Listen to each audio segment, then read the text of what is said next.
The Force binds all things across the galaxy, connecting every living being in an invisible web of destiny and choice. But what happens when the Chosen One's son makes a choice that shatters prophecy itself? What becomes of hope when the galaxy's greatest light chooses darkness? The carbonite chamber's platform swayed beneath Luke Skywalker's feet as cloud. City's industrial winds howled through the shattered viewport. His hand, his father's hand, hung outstretched, reaching through the void. Below, the abyss beckoned, promising escape, promising continued struggle, promising the path of the Jedi. Above, Darth Vader extended his black-gloved hand, promising family, promising power, promising an end to loneliness. Luke, Vader's voice resonated through his mask, no longer entirely mechanical, but carrying something Luke had never heard before: hope. Join me. The revelation still burned through his mind like a lightsaber wound. I am your father. 3 words that had destroyed everything Luke thought he knew. Ben had lied. His entire life had been built on deception. The rebellion had used him, shaped him, sent him to kill his own father without ever telling him the truth. His severed hand throbbed phantom pain where Vader's lightsaber had cleaved through flesh and bone. The Skywalker lightsaber, his father's lightsaber, tumbled away into Bespin's clouds, lost like everything else. But his father remained. Real. Present. Offering something Luke had craved since staring at Tatooine's twin sons as a moisture. Farmer's nephew, belonging. Together we can end this destructive conflict, Vader continued, his voice almost gentle now. Bring order to the galaxy. Luke's thoughts raced to Leia, to Han frozen in carbonite and delivered to Jabba the Hutt, to the rebellion counting on him. But they had lied too. Everyone had lied except the man the galaxy called a monster. His father had told him the truth when no one else would. The Force swirled around Luke, a maelstrom of light and dark, showing him branching paths. He could let go, fall, perhaps survive, continue running. Or he could reach up, grasp the hand extended in offering, and discover what it meant to have a father. Luke Skywalker reached up, his hand clasped Vader's, and the Dark Lord pulled him up with surprising gentleness, steadying his son on the platform. Through the Force, Luke felt something he'd never experienced before, a connection deeper than friendship, more primal than duty. Blood calling to blood. Father and son, united at last. You have chosen wisely, my son, Vader said. And Luke heard the satisfaction in his voice. Not triumph, not gloating, but genuine relief. I will complete your training. Together we will be more powerful than the Emperor. Together we will rule the galaxy as father and son. Luke nodded, exhaustion and shock warring within him. His stump throbbed, where the medical droids would need to attach a cybernetic replacement. Like father, like son, both now more machine than man in some way. The symmetry felt almost prophetic. What about my friends? Luke asked, his voice hoarse. They will not be harmed if they do not resist, Vader replied. You have my word. The platform shuddered as an Imperial shuttle descended through the industrial corridor, its wings folding with mechanical precision. Stormtroopers secured the landing zone while officers moved with efficient purpose. They stared at Luke, the rebel hero, the boy who had destroyed the Death Star, now standing beside Lord Vader, hand clasped in his. The galaxy would never be the same. As they boarded the shuttle, Luke cast one last glance at Cloud City's spires disappearing into the clouds.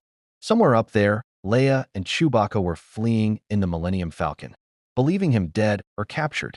They would return to the rebellion with news of Han's fate and Luke's fall. They would call him traitor, lost, corrupted. But Luke felt something else stirring within him. Not the serenity of the Jedi, but something rawer, more honest.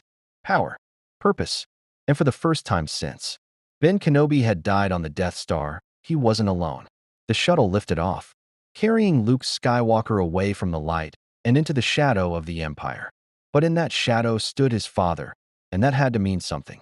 It had to be worth the cost. If you want to see more alternate Star Wars timelines explored, hit that subscribe button and drop which pivotal moment you'd want to see changed in the comments below. May the Force be with you. The Executor loomed ahead, its dagger-shaped hull eclipsing the stars themselves. Somewhere aboard that massive superstar destroyer, Luke's new life awaited. The Force whispered warnings and promises in equal measure. But Luke had made his choice. The rebellion would have to find another hero. Luke Skywalker had found his father. The Executor's hangar bay thrummed with military precision as Luke's shuttle descended through the magnetic field. Thousands of personnel filled the massive space, pilots servicing TIE fighters, officers reviewing tactical displays, stormtroopers marching in perfect formation. Every eye turned toward the shuttle as its boarding ramp descended. Luke emerged behind Vader, suddenly aware of how he must look.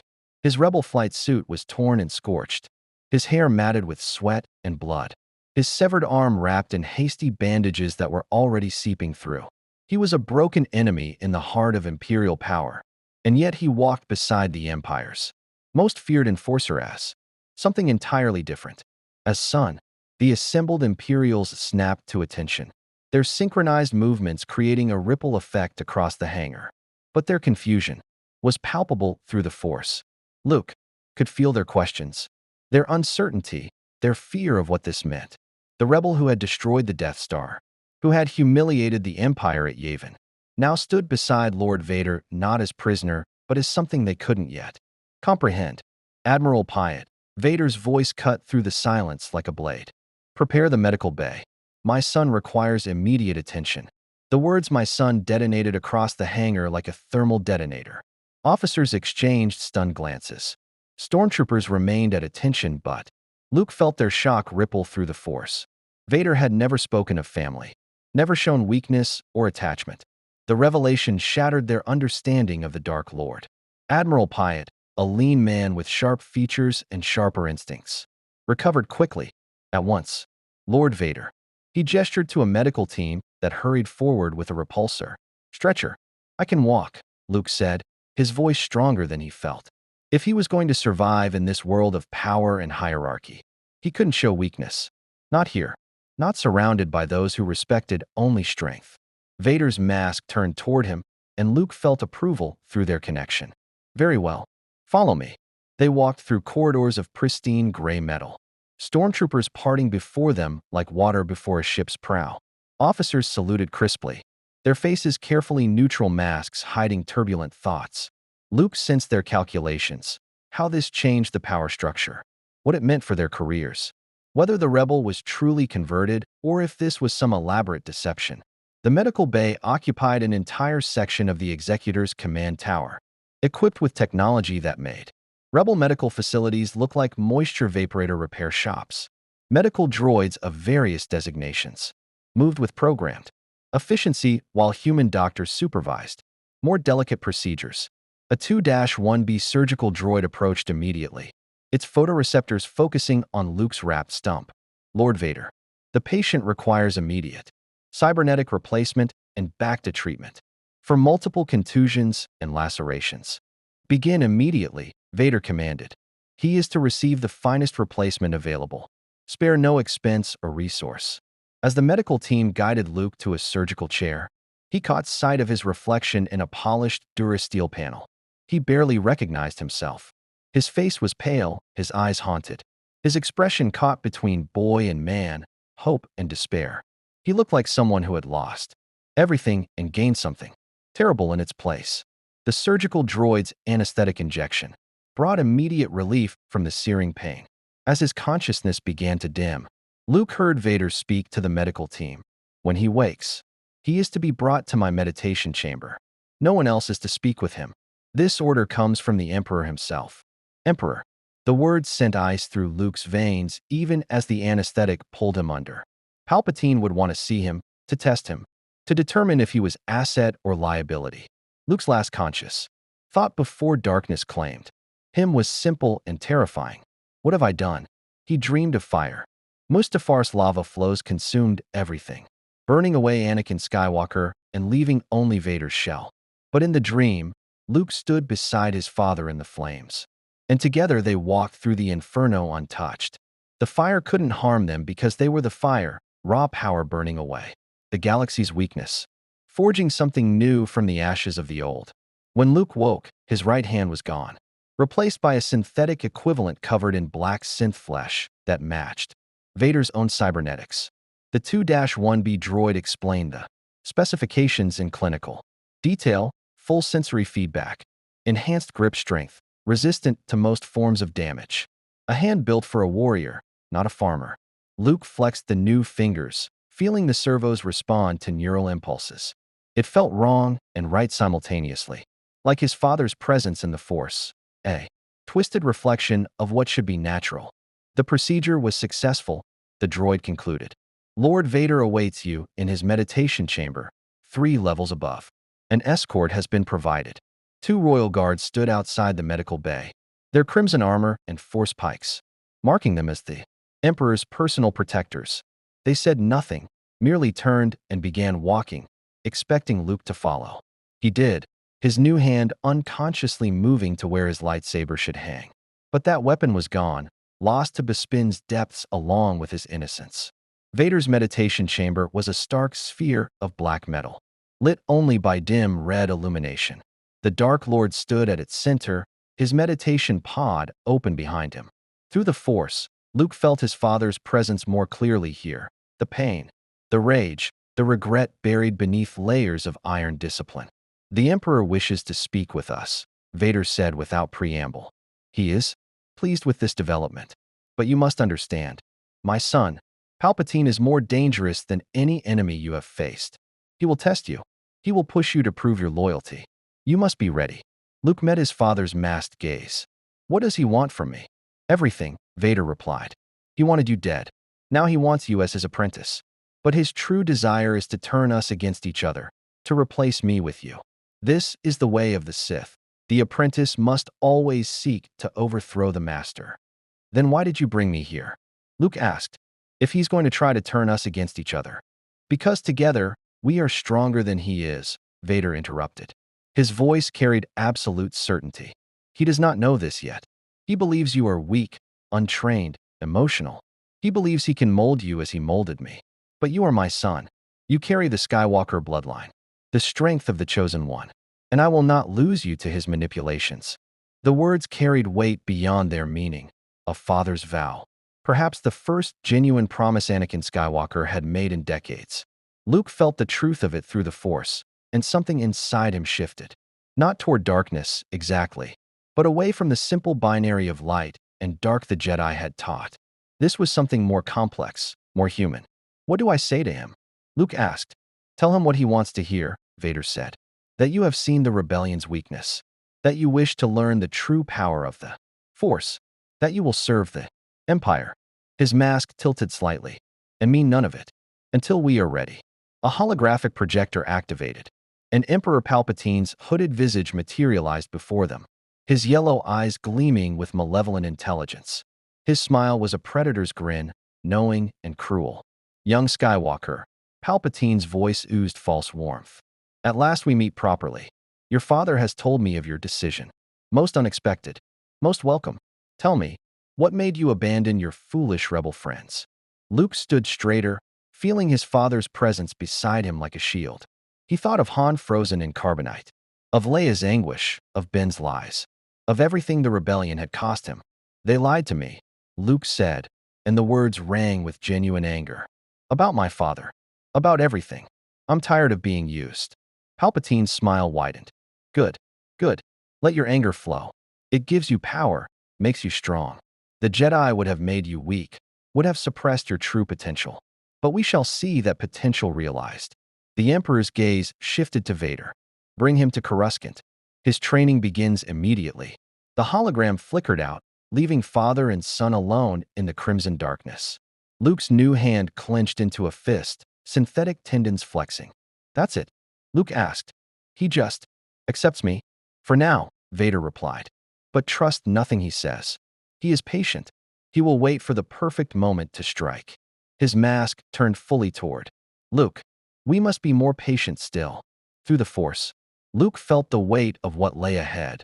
Deception layered upon deception. Power games that could consume souls. The constant threat of betrayal.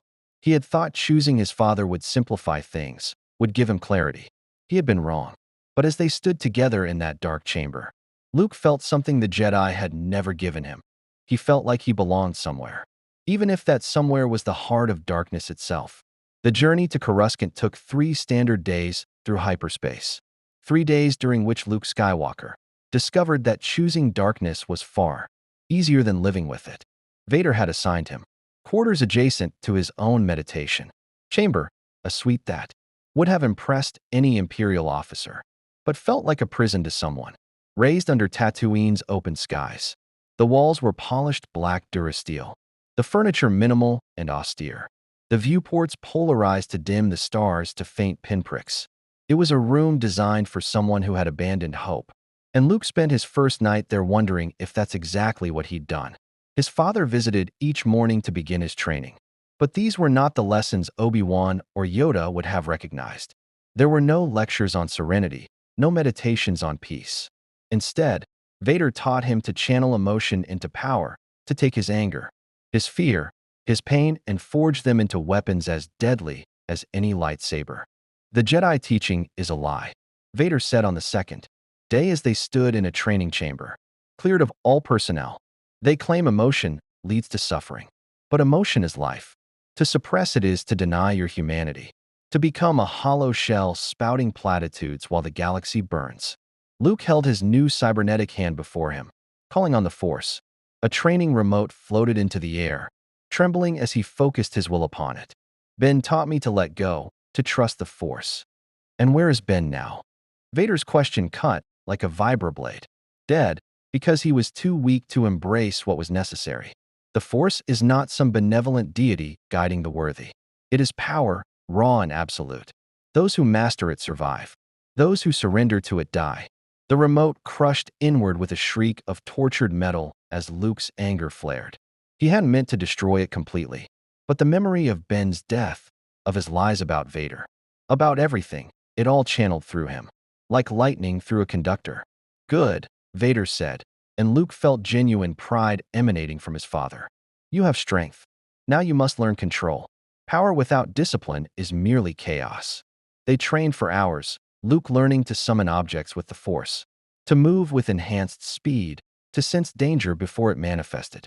But always Vader pushed him toward his anger, toward the raw emotions the Jedi had taught him to suppress. And terrifyingly, it worked. Luke could feel himself growing stronger, more capable, more dangerous. But at night, alone in his dark quarters, doubt gnawed at him. He would think of Leia's face when she learned what he'd done, of Han's cocky smile, now frozen forever in carbonite, of the rebel pilots who had died at Yavin believing they fought for something righteous. Had they all been fools? Or had he become the fool, trading one set of lies for another? The Force offered no answers, only the constant thrum of the executors, engines, and the whisper of the dark side calling him deeper into shadow. On the third day, Coruscant emerged from hyperspace like a jewel of light, against the void, an entire planet wrapped in city, trillions of beings living in layers of construction that stretched from surface to upper atmosphere. Luke had seen it in holovids, but nothing prepared him for the reality. From orbit, it looked like a work of art. From within, he would soon learn, it was something far more complex. The executor entered a priority corridor, smaller vessels scattering before it like fish before a leviathan. Imperial Star destroyers maintained patrol patterns around the capital world, their wedge-shaped hulls bristling with weapons. Luke counted at least 30 visible from the viewport, and knew there were hundreds more throughout the system. This was the Empire's beating heart, the center of Palpatine's web. You are troubled, Vader observed as they stood together watching the approach. Officers and crew carefully ignored them, working at stations with studied intensity. No one wanted to attract Lord Vader's attention, especially now that his son stood beside him. This is real now, Luke said quietly. Before, on the executor, it felt like I could still turn back. But once we land, there is no turning back, Vader interrupted. That path closed when you took my hand on Cloud City. The rebellion will mark you as traitor. The Jedi, if any survive, will consider you lost to darkness. You have only one direction now, forward. Luke's reflection stared back at him from the viewport's surface, his face pale against the backdrop of Coruscant's city lights. He wore black robes now, provided by his father's staff, simple but well-made. Similar in style to Vader's own underlayers. He looked like an Imperial, like someone who belonged in this world of power and control. He looked like his father's son. The Emperor will test you today, Vader continued. He will probe for weakness, for doubt, For any sign that you can be turned against me, you must give him nothing. Show strength, show conviction, and above all, show him you are worthy of the power he will offer. What if I'm not? Luke asked, the question escaping before he could stop it. What if I'm not strong enough for this? Vader's hand fell upon Luke's shoulder, the mechanical grip firm but not painful. You destroyed the Death Star. You survived Hoth's frozen wastes. You faced me in combat and lived. You are a Skywalker's strength. Is your birthright. His mask turned toward the planet below. But strength alone is not enough. You must be cunning, patient, willing to do what is necessary, no matter the cost. The shuttle that carried them to the surface was not the standard Lambda class, but a personal craft reserved for the Emperor's inner circle. Its interior was luxurious by Imperial standards, polished ebony surfaces, seats upholstered in Nerf leather, viewports of transparent steel so clear they seemed almost invisible. Royal guards flanked them, silent and imposing in their crimson armor. As they descended through Coruscant's atmosphere, Luke watched the city layers pass by, the glittering spires of the wealthy. At the upper levels, the industrial zones in the midsections, and below, lost in shadow, the depths where billions lived in near darkness. The Empire's prosperity was built on a foundation of inequality, so vast it staggered the mind. Does it bother you? Luke asked his father. The suffering below? I have brought order to a galaxy that was drowning in chaos, Vader replied. The strong rise. The weak serve. This is the natural way of things. The Jedi's compassion changed nothing. They allowed corruption to fester for 1,000 years, while they meditated in their temple. The Empire, at least, is honest about its nature. Luke wanted to argue, to point out the cruelty he could sense through the Force in the lower levels. But something stopped him. Perhaps it was the memory of Tatooine's slave markets, operating openly under the Hutt cartels while the Republic did nothing. Perhaps it was the realization that the rebellion, for all its noble rhetoric, offered no real solutions beyond tearing down what existed. Or perhaps it was simply that he was tired of fighting against a tide that seemed unstoppable. The Imperial Palace rose before them, a massive ziggurat of dark stone and durasteel that dominated the surrounding cityscape. It had been the Jedi Temple once. Luke knew. Vader had told him this, had explained how Palpatine had built his seat of power atop the ruins of the Old Order. The symbolism was not subtle. They landed on a private platform near the throne room's level. More royal guards awaited, forming a corridor of crimson that led toward massive doors, inscribed with imperial insignias.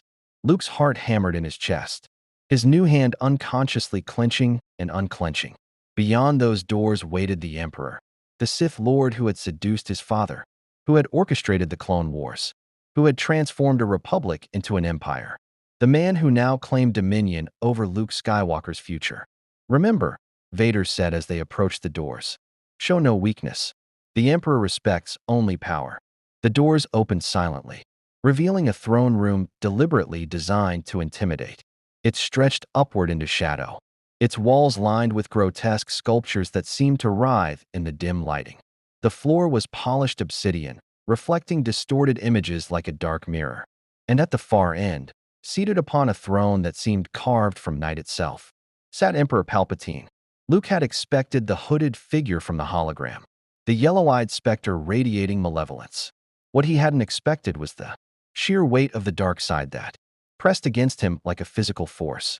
It was suffocating, overwhelming, a presence so vast and terrible that Luke's knees nearly buckled.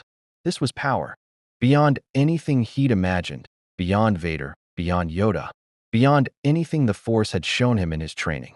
This was what happened when someone embraced darkness completely. Come forward, young Skywalker. Palpatine's voice echoed through the chamber, deceptively gentle. Let me look upon you properly.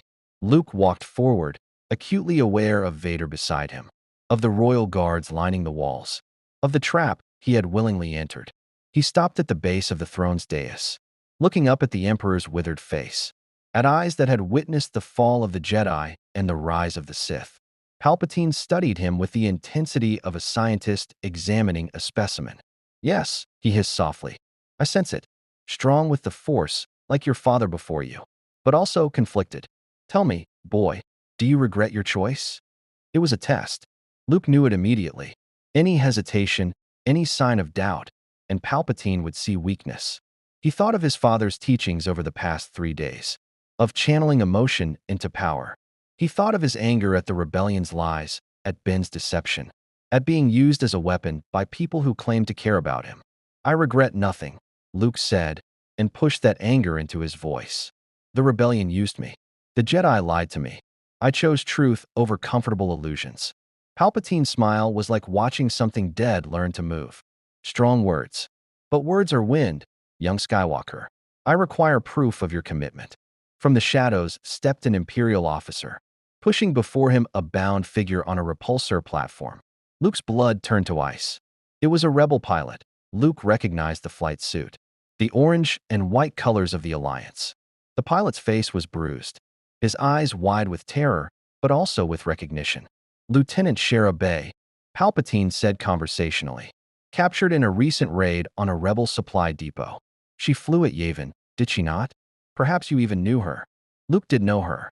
Shara had been kind to him during training, had offered encouragement when other pilots treated him as the untested farm boy. She'd survived the Death Star run, one of the few. Now she stared at him in disbelief. Luke? What? What are you doing here? Palpatine's voice cut through the chamber like a blade. Kill her, and prove your allegiance to the Empire is real. The throne room fell silent save for the hum of machinery hidden within the walls. Luke stood frozen, his new cybernetic hand trembling at his side. Through the Force, he felt everything, Shara's terror, Vader's watchful presence, Palpatine's eager anticipation, and beneath it all, the dark side coiling around him like smoke, whispering promises of power if he would only surrender to what was necessary. Luke, please, Shara's voice cracked. Whatever they've told you, whatever they've done, you're not one of them. You're a hero. You saved us all at Yavin. A hero. Palpatine savored the word like fine wine. Is that what the rebellion told you, young Skywalker? That you were their savior? No, you were their weapon, pointed at the Empire and fired without thought for your own survival. They used you. Now you must prove you understand this truth. Luke's mind raced. He'd known tests would come, but not this. Not murdering someone in cold blood. Someone who had fought beside him, who had trusted him. His hand moved unconsciously toward where his lightsaber should hang. But the weapon was lost. And even if he'd had it, what would he do? Strike down the Emperor? Vader would stop him. The royal guards would cut him down. He'd die achieving nothing, and Shara would die anyway. Unless he found another path. Lord Vader. Palpatine's voice turned to Luke's father. Give your son your lightsaber. Let him learn what true power requires. Vader's mask turned toward Luke, and through their connection, Luke felt something unexpected, warning. His father was trying to tell him something, but the message was obscured, deliberately hidden from Palpatine's perception. Luke reached out through the Force, straining to understand. Do what you must, came Vader's thought, barely a whisper in the Force. But do not lose yourself. Vader's lightsaber floated through the air, settling into Luke's cybernetic hand.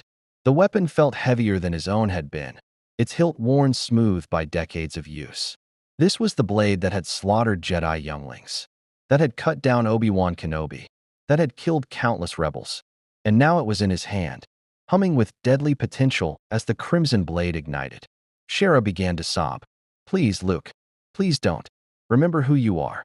But who was he? The farm boy from Tatooine was dead, lost when stormtroopers burned his aunt and uncle. The rebel hero had died on Cloud City when he learned the truth about his father. The Jedi apprentice had died when he grasped Vader's hand. What remained was something raw and unformed. Something that could become anything, hero or monster, savior or destroyer. Luke walked toward Shara slowly, the lightsaber held loosely at his side. Her eyes tracked the blade, wide with terror and desperate hope. Around them, the royal guards remained motionless, crimson statues awaiting violence. Palpatine leaned forward on his throne, yellow eyes gleaming with anticipation. I'm sorry, Luke said quietly and raised the lightsaber. The blade came down and sliced through Shara's restraints. She fell forward, gasping, confusion and hope warring on her face. Luke deactivated the lightsaber and turned to face Palpatine, whose expression had shifted from anticipation to cold calculation. I won't kill in cold blood, Luke said, his voice steady despite the fear coursing through him. Not for you. Not for anyone. If that makes me weak, then I'm weak. But I won't become the monster the rebellion feared. The silence stretched like a wire-pulled taut, ready to snap. Vader remained motionless, impossible to read. The royal guard's force pikes hummed with deadly energy. And Palpatine smiled. Fascinating, the Emperor hissed. Strength and compassion intertwined. Your father had this quality once, before Mustafar burned it away. Perhaps in you, it can be refined. He waved a dismissive hand. Take the prisoner to the detention level. We shall find another use for her. Two royal guards moved forward, hauling Shera to her feet. She stared at Luke with confusion and something that might have been gratitude. As they dragged her from the throne room, the massive doors closed behind them with a resonant boom. Luke waited for punishment, for lightning to sear through him, for Vader to strike him down for defiance. Instead, Palpatine began to laugh, a dry, rasping sound that echoed through the chamber like bones rattling in a crypt. "Oh yes," the Emperor said. "You will do nicely. Tell me, young Skywalker, do you know why I allowed this display?" "Because you were testing me," Luke said carefully. "Precisely, but not in the way you imagine." Palpatine descended from his throne with surprising agility for one so ancient, his robes trailing behind him like shadows given form. "I could have commanded 1,000 stormtroopers to execute prisoners. Murder requires no skill. But you showed something far more valuable. You defied me, knowing it could mean your death, because you believed you were right." The Emperor circled Luke like a predator studying prey. "The Sith are not mindless servants of darkness, boy. We are masters of our own destiny, willing to do what is necessary but never losing sight of our goals. A tool that breaks at the first test is useless, but a blade that bends without breaking." He smiled again. Such a blade can cut through anything. Luke's mind reeled. He'd expected punishment, perhaps death. Instead, Palpatine seemed pleased. "It made no sense unless you wanted me to refuse," Luke said slowly. "I wanted to see if you would," Palpatine corrected. "Your father has grown, predictable, obedient, useful, but limited. However, you have potential for something more. The question is whether you have the intelligence to claim it." The Emperor gestured, and a holographic display activated, showing a star map of the galaxy. Red indicators marked Imperial territory, vast swathes of the outer rim, the core world's most known space. Blue indicators showed rebel holdouts, scattered, isolated, already dying. "The rebellion is finished," Palpatine said matter-of-factly. "Oh, they will fight for years perhaps, hiding in shadows, striking at supply convoys, achieving nothing of substance. But they have already lost. The question now is what comes after." He turned those yellow eyes on Luke. "The Empire requires order, but order maintained through fear alone is brittle. It requires constant enforcement, constant vigilance. Your father understands terror. You understand something else, hope. You want me to offer hope?" Luke asked incredulously. "To the people you're oppressing? I want you to offer the illusion of hope," Palpatine corrected. "A Skywalker who chose the Empire not through force, but through conviction. Who believes the Empire can be reformed, made just, made right. Let them see you as a symbol of what the Empire could become, and they will accept what the Empire is." The manipulation was so blatant it took Luke's breath away. Palpatine wanted to use him as propaganda, to break the rebellion's spirit by showing their greatest hero, serving the Empire willingly.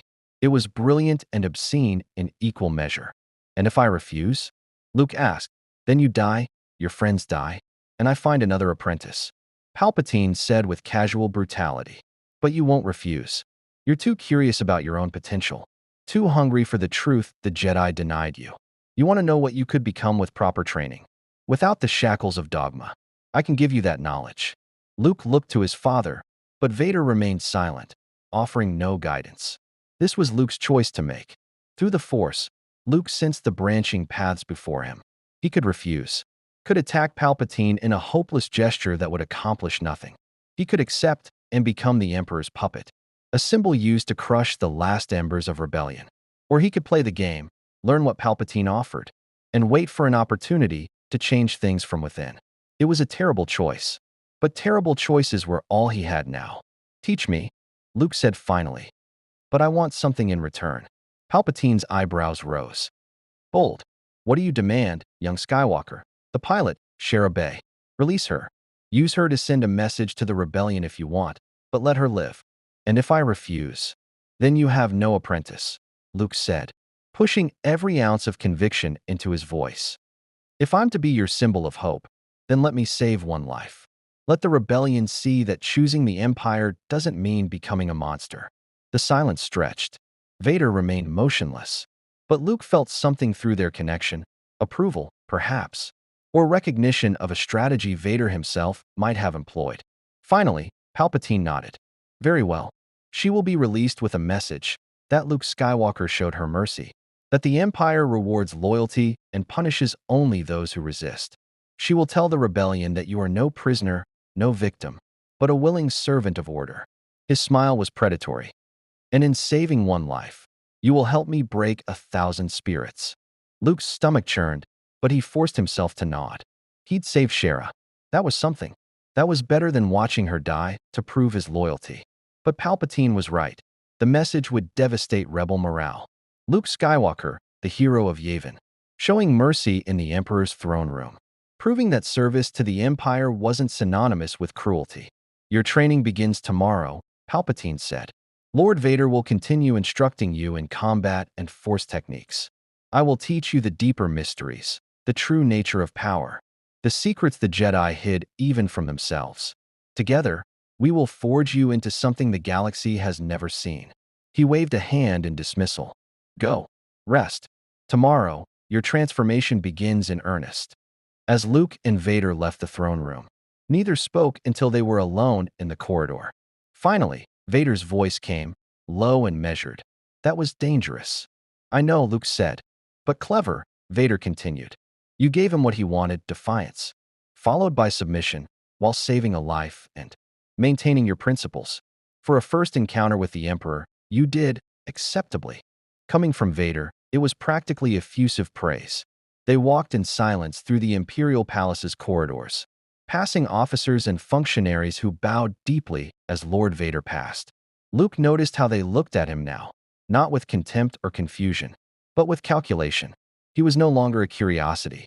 He was a political reality they needed to account for. What happens now? Luke asked when they reached his assigned quarters, a suite far more luxurious than his room on the Executor, with actual windows overlooking Coruscant's glittering cityscape. Now you learn, Vader said. The Emperor will teach you Sith philosophy, force techniques the Jedi considered forbidden. He will try to mold you into his perfect apprentice, and you will let him believe he is succeeding, while actually learning everything he has to teach. Growing stronger and waiting, Vader said. His mask turned toward the city lights. The Emperor believes he controls us both. Eventually, he will learn otherwise. But not yet. Not until we are ready. Luke nodded slowly, understanding the long game his father was playing. But one question burned in his mind. Why? Why do you want to overthrow him? You've served him for decades. Vader was silent for a long moment. When he finally spoke, his voice carried an edge of something Luke had never heard before: regret. Because I made a choice once, long ago, that I believed would save the one I loved. It cost me everything: my wife, my humanity, my soul. I have served the Emperor faithfully, believing there was nothing left worth fighting for. His mask turned toward Luke. Then you appeared. My son, living proof that not everything I loved is dead. And I will not watch Palpatine corrupt you as he corrupted me. The admission hung in the air between them, heavy with implications. Luke felt tears prickling his eyes, not from sadness, but from the sheer weight of his father's words. Anakin Skywalker was still in there, buried beneath the armor and the darkness, fighting his way back through the only thing that mattered to him. His son. Get some rest, Vader said, turning toward the door. Tomorrow will be difficult. Father, Luke called out, the words still strange on his tongue. Vader paused. Thank you for believing in me. Do not thank me yet, Vader replied. The path ahead will test you beyond anything you have endured. You may yet curse me for bringing you here. Then he was gone, leaving Luke alone with his thoughts, his doubts, and the distant hum of Coruscant's endless night. Through the window, Luke could see the Senate building, the military complexes, the monuments to imperial power. Somewhere in those towers, decisions were being made that would shape billions of lives. And now, for better or worse, Luke Skywalker was part of that machinery. He touched his cybernetic hand to the cool, transparent steel, watching his reflection merge with the city lights. The boy who had stared at Tatooine's twin suns and dreamed of adventure was gone. In his place stood someone else, someone darker, more complicated, more dangerous.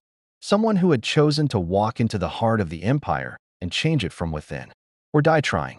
The first month on Coruscant passed in a blur of training, manipulation, and moral compromise. Luke learned quickly that serving the Emperor meant navigating a labyrinth, where every conversation was a test, every action judged for weakness, and trust was a luxury afforded to no one. His days followed a brutal routine. Mornings belonged to Vader, lightsaber combat in private training chambers where Luke practiced Form V's aggressive strikes, learning to channel his anger into devastating precision. His father was a merciless instructor, punishing mistakes with bruising blows and offering praise only when Luke exceeded expectations. But through their connection in the Force, Luke felt something the outside world never saw: pride. Vader was teaching his son to survive in a galaxy that devoured the weak. Afternoons belonged to Palpatine, the Emperor's. Lessons took place in a private chamber deep within the Imperial Palace, a room lined with Sith artifacts and ancient holocrons that whispered promises of power. Here, Luke learned the philosophy that had seduced his father, that peace was a lie, that passion gave strength, that power was the only truth worth pursuing. Palpatine taught him to draw on the dark side without losing himself to it, to use fear and anger as tools rather than masters. The Jedi teach suppression. Palpatine explained during one session, his withered hands manipulating a Sith holocron that projected images of ancient battles. They claim that emotion leads to the dark side, that serenity is strength. But they confuse cause and effect. Emotion is not the path to darkness. Uncontrolled emotion is. A Jedi suppresses his anger and becomes a hollow shell. A Sith masters his anger and becomes unstoppable.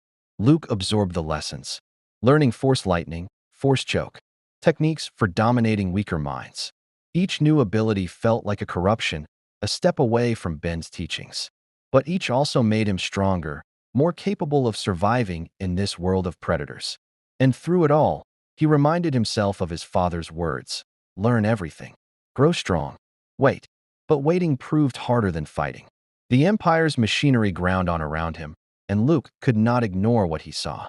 From the Imperial Palace, he witnessed the Senate's final dissolution, Palpatine declaring the regional governors had direct control over their territories, eliminating even the pretense of democracy. Luke watched senators who had served for decades escorted from the building by stormtroopers, their protests ignored, their power stripped away with casual brutality. Order, Vader said when Luke questioned the decision. The Senate was paralyzed by corruption and debate. Now action can be taken swiftly, efficiently. This is progress. But Luke saw the tears on the senators' faces, felt their despair through the Force. This wasn't progress. It was tyranny becoming absolute. He also witnessed the Empire's military operations through briefings. Vader insisted he attend. Star destroyers deploying to pacify dissident worlds. Entire populations relocated for industrial efficiency. Resources stripped from systems that resisted Imperial authority. The scale of suffering was incomprehensible, and Luke's presence in these briefings made him complicit. Officers saluted him now, called him Lord Skywalker, as if he were Vader's equal, as if he had earned such deference through atrocity rather than accident of birth. The worst came 3 weeks into his training. An Imperial admiral presented evidence of a rebel cell operating on Naboo, Luke's mother's homeworld. Though Vader had still told him little about Padme Amidala, the admiral recommended orbital bombardment of the suspected hiding locations. Acceptable collateral damage? Vader asked, his voice neutral. Approximately 4,000 civilians. Lord Vader. The admiral replied without emotion. Mostly in the lake districts surrounding the target zones. For 1,000 lives. Dismissed as acceptable. Luke's hands clenched beneath the conference table, his new cybernetic fingers creaking with pressure. Through the Force, he felt his father's attention shift toward him. A warning. A test. A question. What would Luke do? There is another option, Luke said, his voice cutting through the tactical discussion. Officers turned toward him with poorly concealed surprise. Send ground forces. Storm the cells directly. Minimize civilian casualties. The Admiral's expression flickered, with barely suppressed contempt. Lord Skywalker, with respect, ground operations would risk significant stormtrooper casualties and allow rebels time to escape. Orbital bombardment is clean, efficient, and sends a clear message about the cost of harboring insurgents. It also turns 4,000 civilians into martyrs, Luke countered. Creates 4,000 families with reasons to join the rebellion. You're not eliminating resistance, you're breeding it. Silence descended over the conference room. Luke had challenged an admiral's strategic assessment in front of senior officers. It was a breach of protocol, an implicit criticism of imperial doctrine. Several officers glanced toward Vader, waiting for the Dark Lord to reprimand his impudent son. Instead, Vader nodded slowly. Lord Skywalker raises a valid tactical concern. Admiral, implement a ground assault. Minimize collateral damage where possible. Lord Vader, I must protest. Your protest is noted and dismissed. Vader's voice carried the weight of absolute authority. You have your orders, Admiral. The officer saluted crisply, his face a mask of professional neutrality concealing obvious frustration. As the briefing concluded and officers filed out, Luke felt their resentment like needles against his skin. He'd embarrassed a decorated admiral, questioned imperial doctrine, and gotten away with it because his father protected him. How long until that protection became a target on his back? After the briefing, Vader led Luke to a private balcony overlooking Coruscant's endless cityscape. The sun was setting, painting the metal and glass towers in shades of amber and crimson. From this height, the city looked almost beautiful, its ugliness hidden by distance and light. You took a risk, Vader said without preamble. For 1,000 people, Luke replied. I couldn't just let them die. And what of the stormtroopers who will now die in ground combat? Do their lives matter less? Luke had no good answer. It was the impossible calculus of war, choosing which lives to sacrifice, knowing someone would die regardless. But at least this way, the people dying had chosen to be soldiers. The Admiral will resent you for this, Vader continued. Others will as well. They see you as a child playing at strategy, protected by your father's power. Are they wrong? Luke asked bitterly. Yes, Vader said with surprising firmness. You demonstrated strategic thinking that the Admiral lacked. His solution was simple because he does not think beyond immediate objectives. You considered long-term consequences. That is why you will eventually surpass them all. The confidence in Vader's voice should have been reassuring. Instead, it terrified Luke. His father expected him to become a leader in this empire, to make these impossible choices, to balance compassion against power without losing himself. But each day Luke felt the dark side pulling at him, whispering that the Admiral's solution was simpler, cleaner, more efficient. That compassion was weakness, that his father had been right to purge the Jedi. I need to see them, Luke said suddenly. See who? The rebellion. My friends. I need to know if they're still fighting, if there's anything left worth. He trailed off, unable to finish the thought. Worth what? Worth saving? Worth dying for? Worth betraying his father for? Vader was silent for a long moment. When he spoke, his voice carried a note of understanding that Luke had never expected. You wish to know if your choice was right, if the path you have taken leads anywhere but damnation, don't you? Luke asked. Don't you ever wonder if we're wrong? Every day, Vader admitted. And the honesty of it struck Luke like a physical blow. But doubt changes nothing. We have made our choices. We must see them through to their conclusion. Or until we find a better path, Luke said. Or that, Vader agreed. Then, after another pause, there is a mission, a supply convoy traveling through the Outer Rim, carrying medical supplies and weapons to rebel forces. Intelligence suggests Princess Leia may be aboard, personally overseeing the shipment. Luke's heart clenched. Leia, his sister, though neither of them knew it yet. The woman who had placed a desperate hope in a hologram, who had watched her homeworld die, who had fought beside him at Yavin, who now believed him a traitor. The Emperor wishes you to lead the interception, Vader continued, to demonstrate your commitment to the Empire. You will command a Star Destroyer and a squadron of TIE fighters. Capture the convoy. Bring the princess to Coruscant. It was the test Luke had been dreading. Not murder in cold blood like Shara Bay, but something potentially worse, hunting his friends, destroying their hopes, proving his loyalty through their suffering. If he succeeded, The rebellion would know beyond doubt that Luke Skywalker had truly fallen. If he failed, Palpatine would question his usefulness. And usefulness was all that kept Luke alive. "When do I leave?" Luke asked. "Tomorrow," Vader replied. "I will accompany you. This will be your first command. And the Emperor wishes to ensure you understand what it means to lead." Through the Force, Luke felt his father's complicated emotions, pride at Luke's growing power, concern about his moral struggles, and something else, something that felt almost like hope. Hope that Luke would find a way to balance the impossible, to serve the Empire without becoming its monster. Hope that the son could succeed where the father had failed. That night, alone in his quarters, Luke stood before the window and reached out through the Force. Across the galaxy, he felt the faint echoes of familiar presences. Leia's determination, burning like a star even across the void.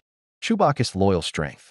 And others, Wedge Antilles, Mon Mothma, rebel pilots, and soldiers who believed in something worth dying for. They were still fighting, still resisting, still hoping that the Empire could be defeated.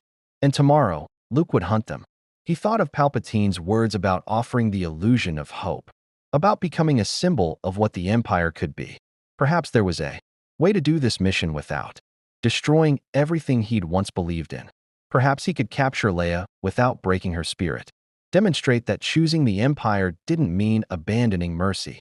Or perhaps he was deluding himself, finding excuses to serve tyranny while pretending to be noble. Luke pressed his cybernetic hand against the cool, transparent steel, metal meeting glass. He was becoming something new, something that was neither Jedi nor Sith, neither hero nor villain, something undefined and dangerous and necessary, something the galaxy would either remember as savior or destroyer. Tomorrow would determine which. Through the Force, Luke sent a thought into the void, hoping it might somehow reach his sister across the stars. "I'm sorry, Leia. I'm so sorry for what I have to do." No answer came. Only the distant hum of the city and the whisper of the dark side. Always patient, always waiting for him to take one more step into shadow. Luke turned from the window and began preparing for his first command. The Empire had given him a Star Destroyer, 5,000 crew, and an impossible mission. He would need to be smarter than his enemies, more ruthless than they expected, and more merciful than the Empire deserved. He would need to be a Skywalker, and as Vader had proven, that legacy cut both ways, capable of salvation or damnation in equal measure. The next morning dawned gray and cold. Luke dressed in the black uniform of an Imperial officer, the insignia of his rank gleaming on his chest, a rank invented specifically for him, above captain but below admiral, denoting his unique position as Vader's apprentice. The uniform fit perfectly, tailored to his frame, making him look older, harder, more capable, making him look like his father's son. Vader met him in the hangar bay where a Lambda-class shuttle waited to carry them to the Star Destroyer. Devastator, one of the Empire's most feared vessels, veteran of countless victories. Its crew of 5,000 awaited their new commander, a farm boy from Tatooine who had destroyed the Death Star and now served the Empire. As they boarded the shuttle, Vader placed a hand on Luke's shoulder. "Remember, my son, mercy is not weakness, but neither is strength cruelty. Find the balance, and you will command respect. Fail, and you will command only through fear. And if fear is all I have?" Luke asked. "Then you have already lost," Vader replied. "As I did long ago." The shuttle lifted off, carrying Luke Skywalker toward his first command, his first true test, his first chance to prove that choosing darkness didn't mean losing the light, or his first step toward becoming exactly what the galaxy feared most, a Skywalker who had embraced the power of the dark side and learned to wield it with terrible purpose. The Devastator hung in orbit like a dagger aimed at the galaxy's heart, its kilometers-long hull bristling with turbo-laser batteries and TIE fighter racks. As Luke's shuttle approached, he felt the weight of 5,000 lives awaiting his command, crew members who had served under captains and admirals with decades of experience, now expected to follow orders from a 23-year-old former rebel. The hangar bay snapped to attention as Luke descended the ramp, Vader's imposing form beside him. Officers stood in precise formation, their uniforms immaculate, their expressions carefully neutral. At the front stood Captain Prault, a weathered veteran with gray temples and eyes that had seen too many battles. "Lord Skywalker, Lord Vader." Pralt saluted crisply. The Devastator stands ready for your command. Luke returned the salute, hyper-aware of how every gesture was being judged. These weren't raw recruits. They were Imperial military professionals who measured competence by results, not bloodlines. The fact that he was Vader's son meant nothing if he proved incompetent. Captain Pralt, Luke acknowledged. What's our operational status? All systems optimal, my lord. Hyperdrive coordinates locked for the tertiary Uzeta system. Intelligence indicates the rebel convoy will pass through the sector in approximately 8 hours. We have 3 other Star Destroyers in position to block escape routes, and 2 squadrons of TIE interceptors ready to deploy. 8 hours. Luke had 8 hours to decide how to conduct his first military operation against people who had once been his comrades. He gestured for Pralt to continue. The convoy consists of 4 CR-90 corvettes and 1 modified GR-75 transport. Pralt continued, pulling up a tactical hologram. Standard rebel configuration, light escort, relying on speed rather than firepower. Intelligence suggests Princess Leia Organa is aboard the lead corvette, Redemption, personally overseeing distribution of medical supplies to rebel forces in the mid-rim. Medical supplies, not weapons, not strategic material, but medicine and supplies for wounded soldiers. Luke's stomach churned. This wasn't a military target, it was a mercy mission. But the Empire saw no distinction. Aid to rebels was aid to the enemy, regardless of its nature. Recommended approach? Luke asked, keeping his voice level. Pralt didn't hesitate. Standard interdiction protocol. Drop from hyperspace directly in their path. Disable their engines with ion cannons. Deploy boarding parties. The corvettes are lightly armed. They'll surrender. Once they realize resistance is futile. And if they don't surrender? Luke pressed. Then we destroy them. Pralt said with the casual certainty of someone who had done this dozens of times. The princess is valuable alive. But the Empire will not mourn 4 corvettes full of traitors. Luke glanced at Vader, who remained silent, allowing Luke to command. This was his test. How he handled it would define his relationship with the crew, with the Empire, and with himself. We'll follow standard protocol, Luke said finally. But I want to minimize casualties where possible. The rebellion feeds on martyrs. Dead rebels become propaganda. Captured rebels become intelligence assets and potential defectors. Pralt's expression flickered with something that might have been approval.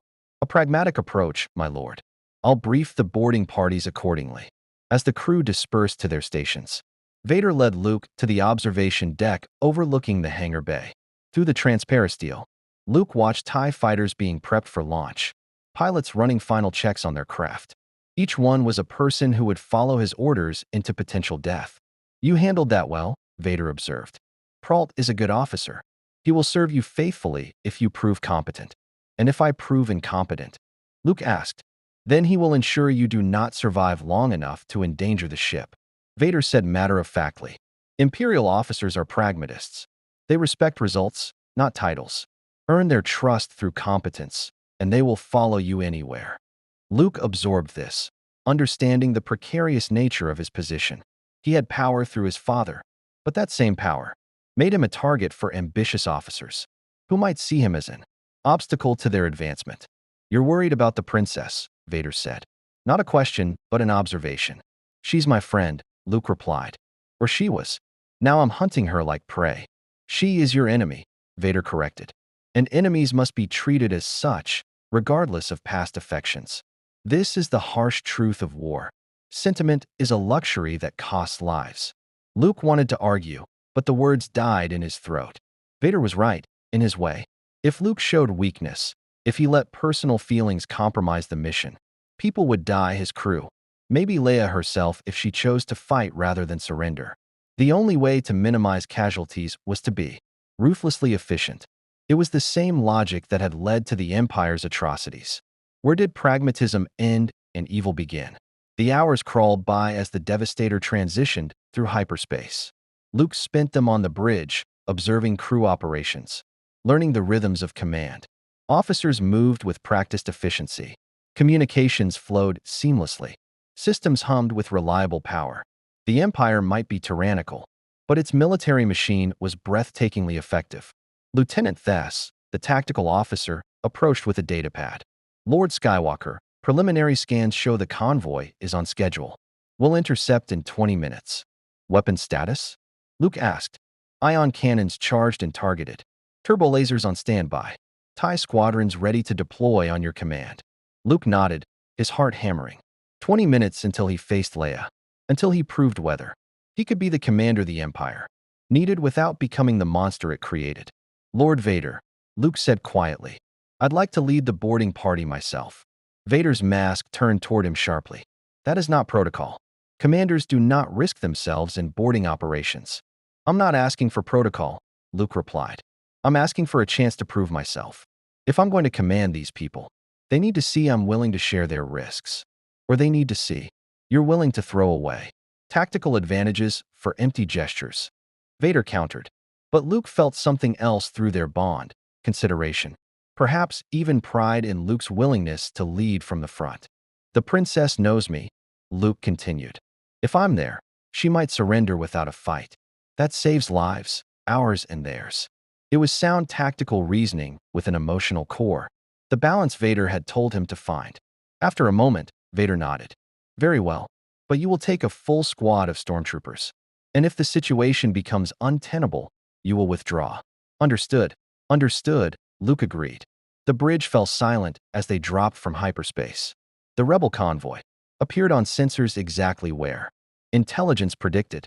4 corvettes in diamond formation, around the larger transport, cruising through what they believed was safe space. They had no idea a star destroyer waited in the void like a predator in tall grass. All ships, this is Lord Skywalker. Luke spoke into the comm system, his voice carrying to every station on the bridge. Target their engines with ion cannons. Disable, don't destroy. We want prisoners, not corpses. Ion cannons locked. Thess confirmed. Firing in 3, 2, 1. Blue bolts of ionized energy lanced across space, striking the lead corvette's engines. Its systems flickered and died, momentum carrying it forward like a guttering candle. The other corvettes scattered, their engines flaring as they tried to break formation. But more ion cannon fire disabled them with surgical precision. Only the transport managed to activate its hyperdrive, jumping to safety with a flash of pseudo-motion. A partial victory, but Luke had expected losses. You couldn't capture everything. Deploy boarding parties, Luke ordered, and get me to the shuttle bay. Minutes later, Luke stood in a Lambda-class boarding shuttle alongside 20 stormtroopers, their white armor gleaming in the harsh lighting. The sergeant, identified only by orange shoulder pauldrons, checked his blaster rifle with practiced efficiency. Orders, my lord, the sergeant asked. Secure the princess, disable any resistance. But minimize casualties, Luke said. These are rebels, but they're still people. Treat them accordingly. The sergeant's helmet turned toward him, unreadable. Understood, my lord. But if they fire on us, we return fire. My people don't die for your mercy. It was insubordinate, but also honest. Luke respected that. Fair enough, Sergeant. Let's do this clean. The shuttle detached from the Devastator, crossing the void toward the disabled Redemption. Through the Force, Luke felt Leia's presence growing stronger, determination, mixed with rising fear as she realized what was happening. She knew this trap was meant for her. The shuttle latched onto the Corvette's hull with magnetic clamps, and cutting torches burned through the outer door. Atmosphere hissed as pressure equalized, and then the stormtroopers poured through, blasters raised. Rebel crew scattered, some raising their hands in surrender, others reaching for weapons. Luke stepped through behind the troops, his father's lightsaber, ignited in his hand, a crimson blade that painted the corridor in bloody light. Stand down. Luke's voice echoed through the ship. By order of the Galactic Empire, this vessel is seized. Drop your weapons, and you will not be harmed. A blaster bolt answered him, scorching the wall near his head. The stormtroopers returned fire with disciplined bursts, dropping the shooter with a stun bolt rather than killing shots. Good. They'd listened to his orders about minimizing casualties. Luke advanced through the corridors, deflecting occasional blaster fire with his lightsaber, the stormtroopers securing sections behind him. The Redemption wasn't large, within minutes. They'd cornered the remaining crew in the bridge.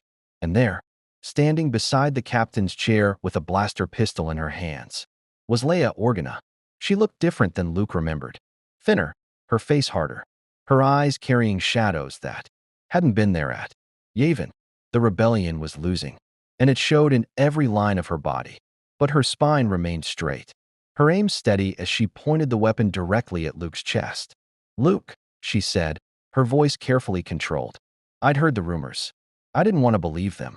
"Leia," Luke replied, deactivating his lightsaber. "Don't do this. You can't win."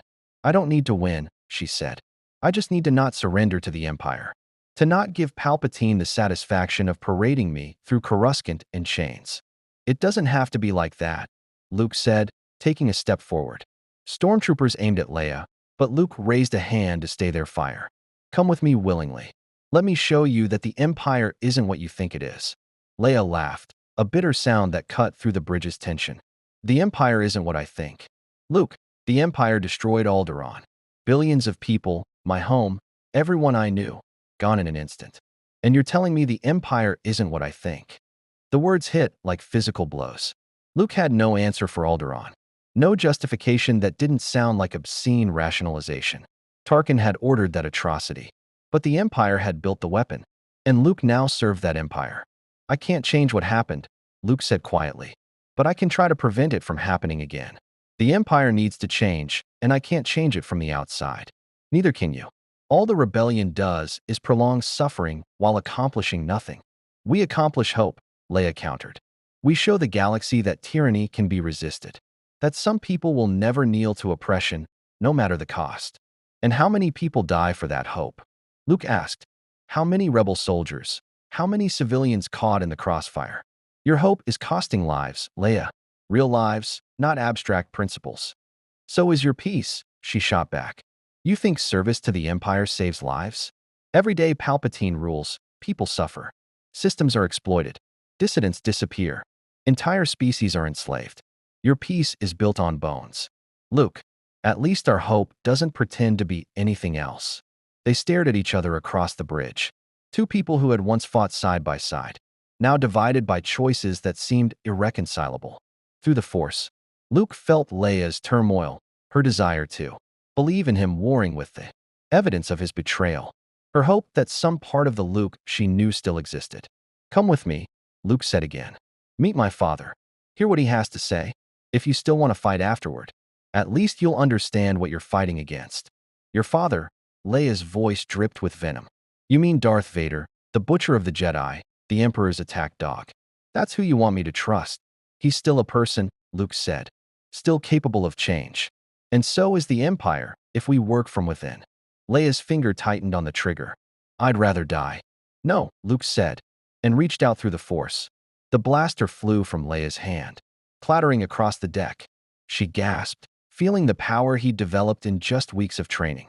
This wasn't the fumbling farm boy she'd known.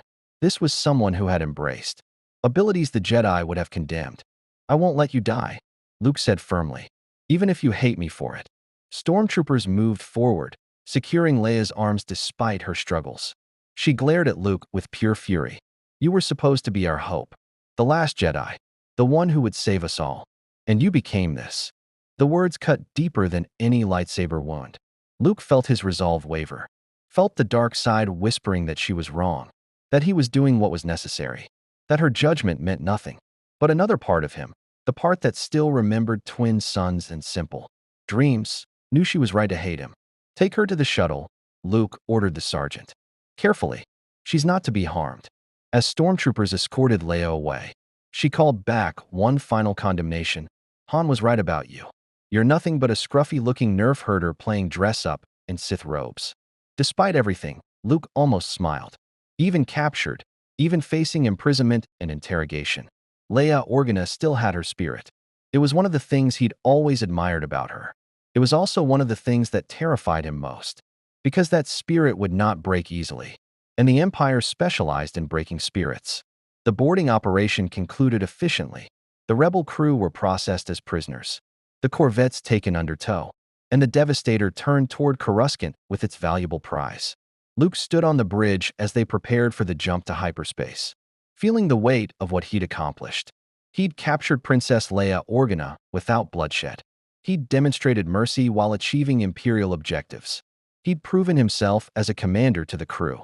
And he'd betrayed one of the few friends he had left in the galaxy. A clean operation, Vader observed, approaching from behind. You showed tactical competence and restraint. The Emperor will be pleased. Will he? Luke asked bitterly. Or will he just find new ways to use me?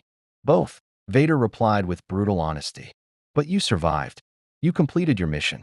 And you saved lives that other commanders would have sacrificed. For a first command, you did well. The praise felt hollow. Luke had saved lives by capturing his friend, by proving his loyalty to the Empire through her suffering. What kind of victory was that? As the Devastator jumped to hyperspace, Luke retreated to his assigned quarters, needing solitude to process what he'd done. But sleep wouldn't come. Instead, he lay awake, replaying Leia's words, feeling the accusation in her eyes. You were supposed to be our hope. But hope had failed Luke when everyone he trusted had lied to him. And so he'd chosen something else: power, family, and the faint possibility that he could change the galaxy from within the system that controlled it. Whether that made him pragmatist or traitor, hero or villain, he no longer knew. All he knew was that tomorrow he would deliver Leia to the Emperor. And whatever happened after that would define who Luke Skywalker truly was and who he was becoming. Coruscant's cityscape glittered beneath the Devastator as it settled into high orbit, its cargo of prisoners and seized rebel material ready for Imperial processing. Luke stood in the detention block, watching through the security monitor as Leia sat in her cell, not the torture chamber Tarkin had used, but a standard holding facility with basic amenities. He'd insisted on that much, at least. She hadn't spoken since boarding the Star Destroyer, maintaining a defiant silence that worried Luke more than anger would have. Silence meant she was planning, calculating, looking for weaknesses to exploit. Leia Organa was many things, but resigned to captivity was not among them. She will break. Palpatine's voice came from behind Luke, causing him to turn sharply. The Emperor had arrived unannounced, as was his habit, a reminder that nowhere in the Empire was truly private from his reach. They all do, eventually. The question is whether she breaks usefully or merely breaks. Luke felt revulsion crawl across his skin, but kept his expression neutral. She's stronger than you think. Oh, I know exactly how strong she is, Palpatine replied, moving closer to the monitor. His yellow eyes studied Leia with the focus of a scientist examining a specimen. Princess Leia Organa, adopted daughter of Bail Organa, survivor of Alderaan's destruction, instrumental in the Death Star's theft of plans, key leader in the rebellion's command structure. She is strong, but strength has limits, and I am very skilled at finding them. The implicit threat made Luke's blood run cold. He'd captured Leia to save her from worse fates. But now she was in Palpatine's clutches, and the Emperor's imagination for cruelty was legendary. What do you want from her? Luke asked carefully. Information, naturally, Palpatine said. Rebel base locations, supply routes, command structure, sympathizer networks. But more than that, I want her spirit. I want to demonstrate to the galaxy that even their princess, even their symbol of resistance, cannot withstand the Empire's power. His smile was serpentine. And I want you to be the one who extracts it. Luke's stomach dropped. No, that's not. I captured her. I brought her here. But I won't torture her. Torture. Palpatine's tone suggested Luke had said something amusingly naive. My dear boy, I don't need torture. I have something far more effective. He gestured toward the monitor where Leia sat in her cell. I have you. Understanding dawned like cold water. You want me to interrogate her, to use our friendship as leverage. Precisely, Palpatine confirmed. She trusted you once. That trust is now a weapon we can wield against her. You will speak with her, remind her of better days. Offer her a path away from the rebellion's doomed cause. And when she refuses, as she inevitably will, you will be forced to choose between your loyalty to the Empire and your attachment to a rebel traitor. It was brilliant and obscene in equal measure. Either Luke broke Leia's spirit through manipulation, proving his commitment to the Empire, or he refused and revealed himself as unreliable, potentially, signing both their death warrants. Palpatine had engineered a scenario where Luke couldn't win. And if I refuse? Luke asked, though he already knew the answer. Then the princess will be interrogated by less sentimental individuals, Palpatine said.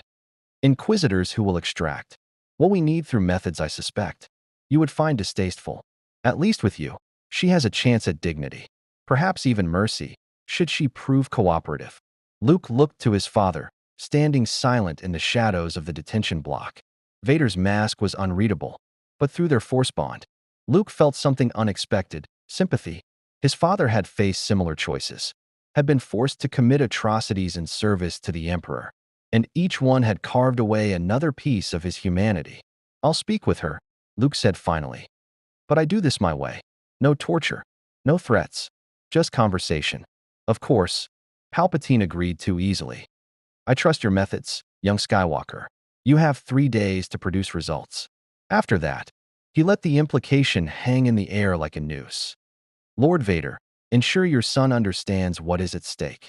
The Emperor glided away, his robes trailing shadow, leaving Luke alone with his father and the weight of an impossible task.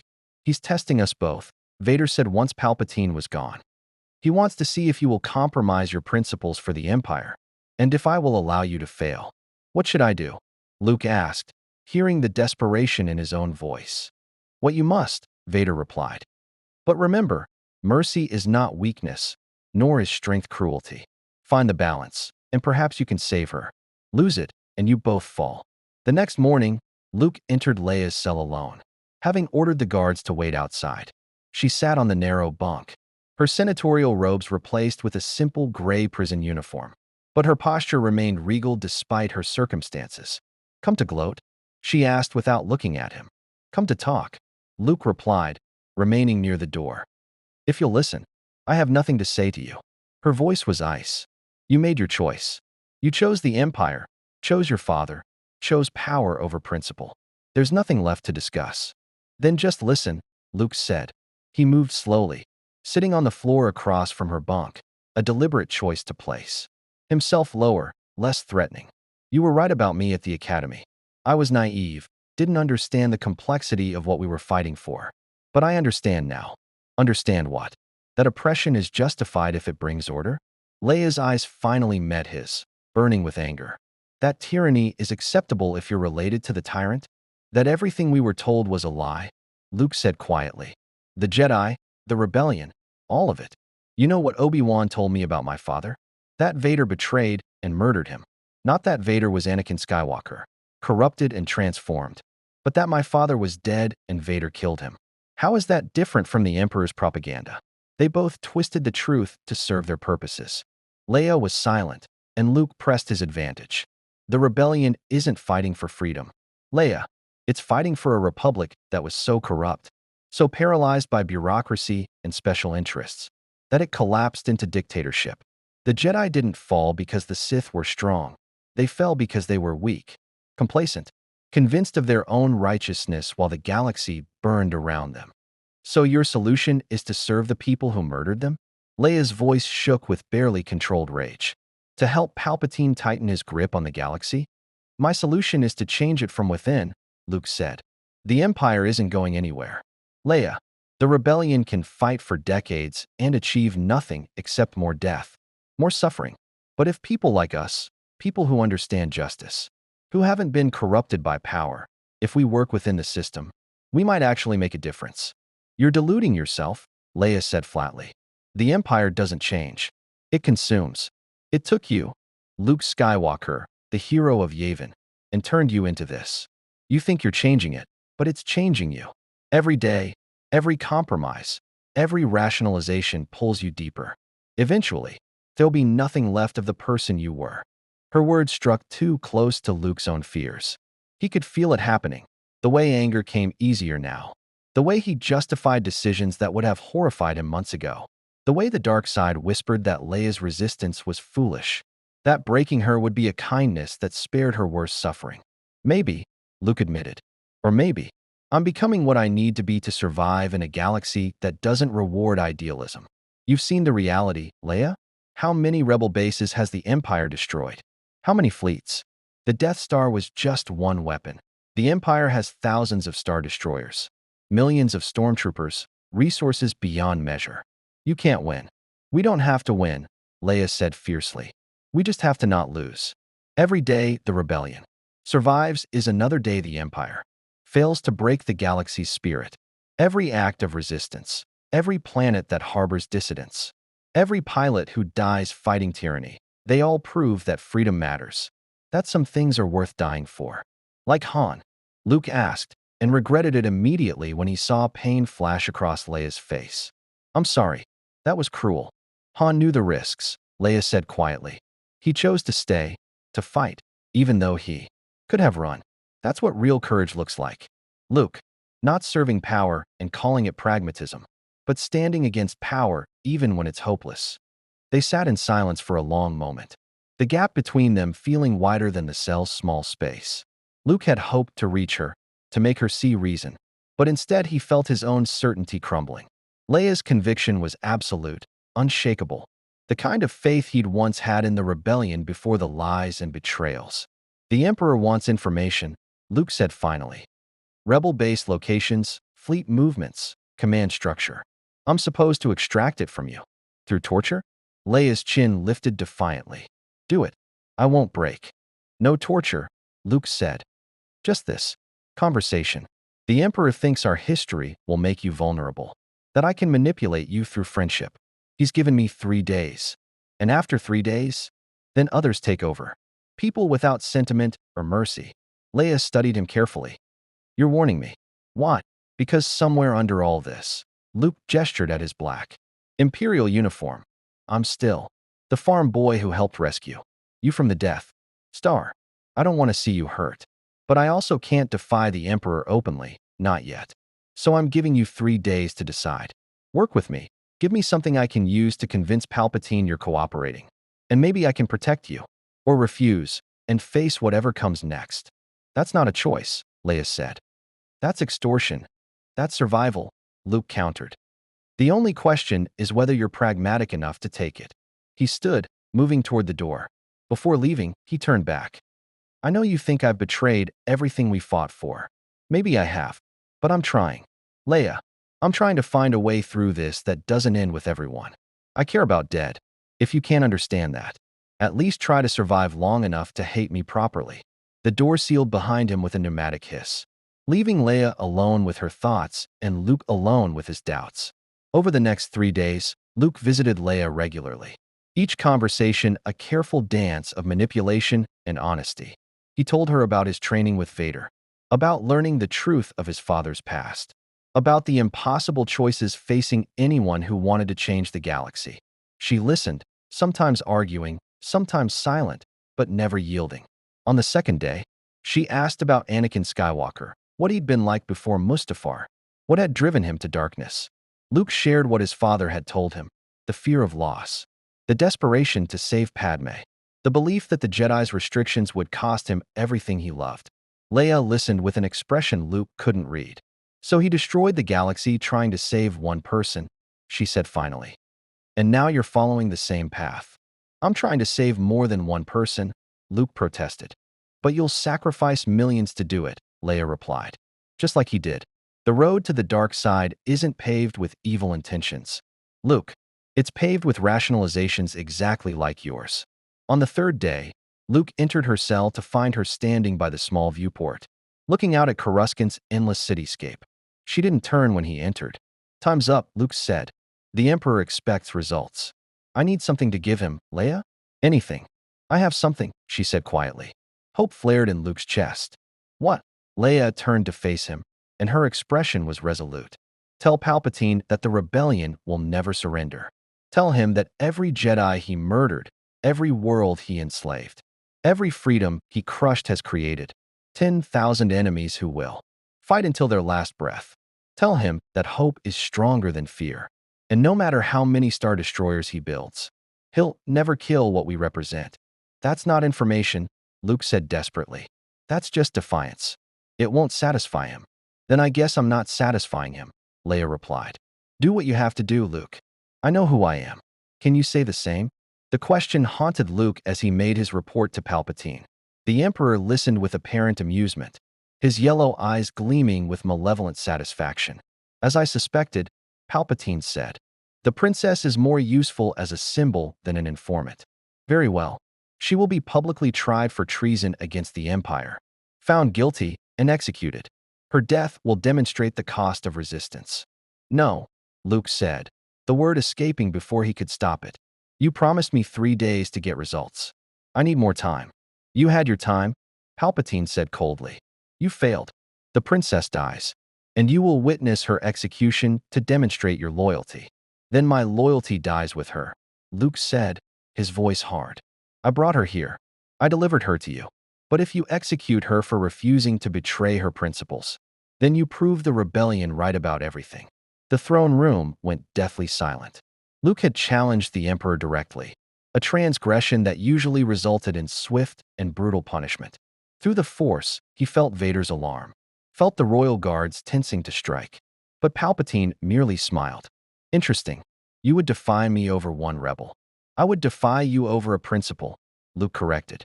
You wanted me to prove that service to the Empire doesn't require abandoning mercy, that strength and compassion can coexist. Executing Leia for courage proves the opposite, that the Empire is exactly what its enemies claim. Palpatine studied him for a long moment, and Luke braced for lightning, for death, for the end of his gambit. Instead, the Emperor laughed, a sound like cracking ice. You continue to surprise me, young Skywalker. Very well. The princess lives, for now, but she remains imprisoned, a symbol of the rebellion's defeat. And you, his smile turned. Predatory, you have just committed yourself to a path you cannot abandon.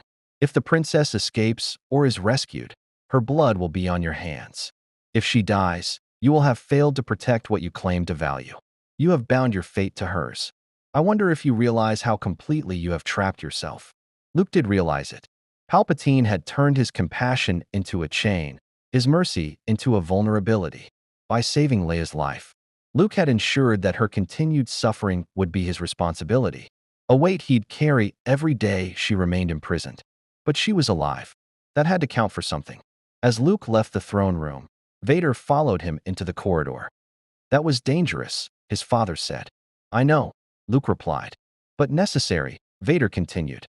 You have shown that your loyalty to the Empire does not require the death of your principles. Some will see that as weakness. Others will see it as strength. The Emperor sees it as a tool he can exploit. And you? Luke asked. What do you see? Vader was silent for a moment. Then, I see my son, fighting to remain himself despite impossible pressure. I see someone who might succeed where I failed. His mask turned toward Luke. But the cost will be high. Every day you maintain your compassion, the dark side will tempt you to surrender it. Every victory through mercy will be questioned. Every failure will be blamed on your weakness. Are you prepared for that? No, Luke admitted. But I don't have a choice. If I lose myself to save the galaxy, then what's the point? That, Vader said quietly, is the question I should have asked myself long ago. They stood together in the corridor, father and son, both trapped in a system that demanded their souls as payment for power. Outside, Coruscant glittered with false beauty, hiding its suffering beneath layers of prosperity and order.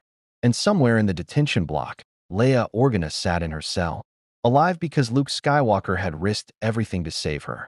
Whether that made him hero or fool remained to be seen. 3 months passed, each day a careful balance between the light Luke tried to preserve and the darkness threatening to consume him. The Empire ground forward with inexorable momentum, systems brought to heel, rebel cells crushed, resistance fading like stars at dawn. And through it all, Luke Skywalker walked a razor's edge, trying to remain human in a machine designed to strip humanity away. Leia remained imprisoned in the Imperial Palace's detention center, kept in isolation except for Luke's visits. These conversations became a strange ritual, neither interrogation nor friendship, but something suspended between. She challenged him, questioned his choices, refused to let him rationalize his compromises. And paradoxically, Luke found himself valuing her condemnation. In a world of sycophants and Sith, Leia's honesty was the only mirror that showed him what he was becoming. The Emperor disbanded another planetary council today, Leia said during one visit, having somehow acquired news despite her isolation. Luke suspected sympathetic guards were feeding her information, but he'd chosen not to investigate. 40 representatives arrested for seditious deliberation. Their crime was voting against increased imperial taxation. I know, Luke said quietly. I was there when it happened. And you did nothing? I argued against it. Luke replied, frustration bleeding into his voice. I told the Emperor that crushing democratic processes would breed more resistance than it prevented. He ignored me. Then your presence changes nothing, Leia said. But her tone was less harsh than usual. You're a decoration, Luke. A symbol of legitimacy for a regime that has none. Maybe, Luke admitted. Or maybe I'm planting seeds that will grow later. Change doesn't happen overnight, Leia. It takes time, patience, positioning. While people suffer, she countered. While worlds burn. How much patience do the dying have, Luke? He had no answer that satisfied either of them. But Luke's position was shifting in ways Leia couldn't see from her cell. The Imperial military had begun, taking him seriously after the successful capture of her convoy. Admirals sought his counsel on rebel tactics, recognizing that his former allegiance gave him insights they lacked. Officers who had initially dismissed him as Vader's privileged son now acknowledged his strategic competence. And more troublingly, Luke found himself earning their respect through methods that would have horrified the Jedi. In the Sumitra sector, he'd authorized a preemptive strike on a rebel weapons depot, eliminating it before supplies could reach insurgent forces. Efficient, bloodless, and a violation of the principles of defensive war he'd once believed in. In the Atrevis system, he'd negotiated a surrender from rebel forces by threatening orbital bombardment of civilian population centers, knowing they'd yield rather than risk innocent lives. The bluff had worked, but the fact that he'd been willing to make it troubled him deeply. Each success brought him closer to real power within the Empire. Each success also brought him closer to becoming exactly what the Empire needed. A commander who could rationalize atrocity as necessity. The breaking point came during an operation in the Kron Drift, where intelligence indicated a major rebel fleet was gathering for a coordinated strike against Imperial shipyards. Luke commanded a task force of 3-star destroyers with orders to intercept and destroy. The battle was brief and brutal. Rebel capital ships, outmatched and outgunned, fought with desperate courage while their transports fled. Luke watched from the Devastator's bridge as TIE fighters swarmed the rebel formation, as turbolaser fire carved through hulls, as escape pods jettisoned from dying vessels. And he gave the order that would haunt him. Target the transports. Captain Prault turned sharply. My lord, those are civilian evacuation ships. They pose no military threat. They're carrying rebel personnel and supplies, Luke said, his voice hollow. If they escape, they'll rebuild somewhere else. We end this here. Lord Skywalker, Prault began. Execute the order, Captain, Luke interrupted, and felt something inside him crack. The transports died quickly, their shields insufficient against Star Destroyer firepower. Luke watched each explosion through the viewport, feeling every life snuffed out through the Force, civilians, wounded soldiers, refugees hoping to escape the battle. He told himself it was necessary, that these casualties prevented future suffering, that war demanded such choices. But Obi-Wan's voice whispered in his memory, this isn't the way of the Jedi. Good, the dark side responded. The Jedi are extinct, and you are alive. When the battle concluded, Luke retreated to his quarters and stared at his hands. One flesh, one machine, both stained with blood he could never wash away. He'd crossed a line, made a choice that couldn't be unmade. The transports hadn't threatened his fleet. They'd simply been inconvenient to his strategic objectives. He'd killed for efficiency. Vader found him there hours later, still sitting in darkness, still staring at nothing. You are troubled, his father observed. I murdered civilians today, Luke said flatly. Called it military necessity and murdered them. You prevented future casualties, Vader corrected. Those transports would have delivered personnel and material to rebel forces who would have used them against Imperial targets. Your decisions saved lives in the long term. That's how it starts, isn't it? Luke asked bitterly. The rationalization, the justification. How many atrocities did you commit telling yourself the same thing? Vader was silent for a long moment. When he spoke, his voice carried an edge of pain buried beneath mechanical monotone. All of them. Every order I gave, every life I took, I justified as necessary. And perhaps some were. But others. He trailed off. Others I rationalized because acknowledging my guilt would have destroyed me. How do you live with it? Luke asked desperately. How do you carry that weight? Poorly, Vader admitted. The suit sustains my body, but nothing sustains the spirit beneath. I survive because I must. Because surrendering to despair would make every sacrifice meaningless. But I do not live, my son. I endure. Luke looked up at his father's mask, seeing past the fearsome exterior to the broken man trapped within. Is that what I'm becoming? Someone who endures but doesn't live. That depends, Vader said, on whether you learn from this moment or repeat it. A single atrocity can be a mistake. A pattern of atrocities becomes character. The words settled on Luke like a shroud. He thought of Leia's warnings, of her prediction that compromise would strip away everything he'd been. After today, could he claim she was wrong? The Emperor has a new assignment for us, Vader continued, his tone shifting to business. A rebel stronghold on Jaresh 4. Major Command Center. Significant personnel, strategic importance. He wants it eliminated. Eliminated, Luke repeated hollowly. Not captured. Not neutralized. Eliminated. The rebellion must be made to understand the cost of continued resistance. Vader said, repeating Imperial doctrine. Palpatine believes a decisive demonstration will break their morale. A massacre, Luke translated. He wants us to massacre them. If necessary, Vader confirmed. But you are in command of this operation, my son. The Emperor wants to see how you handle absolute authority. What you do with the rebels on Jaresh 4 will define your future within the Empire. Luke's mind raced. This was the test he'd been dreading. The moment where the Empire demanded. He crossed from compromised, idealist to willing executioner.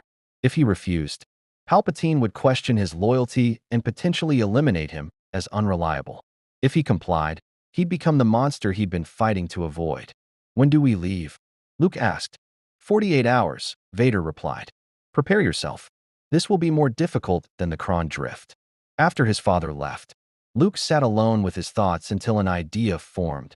Dangerous, probably foolish, but the only path he could see that didn't end in either death or damnation.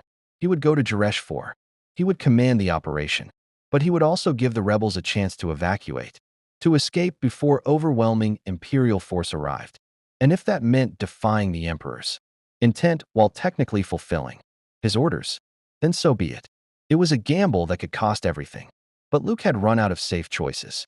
He went to Leia's cell that night, finding her awake despite the late hour. She looked up in surprise when he entered. You're here late, she observed. Usually you visit during daylight hours.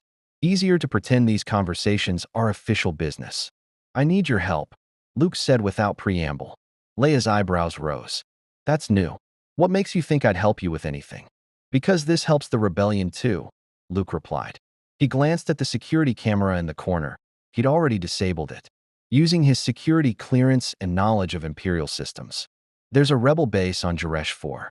Major Command Center. The Emperor has ordered its destruction, and he's put me in command of the operation. Leia went still. Jaresh 4. I know it. General Reekin coordinates mid-rim operations from there. If the Empire hits it, the rebellion loses a crucial command hub and hundreds of personnel, Luke finished. Which is why I'm telling you. I need you to get word to them somehow. A warning. Give them time to evacuate before we arrive. You're asking me to help you warn rebels so you can attack an empty base? Leia's voice mixed confusion with suspicion. Why?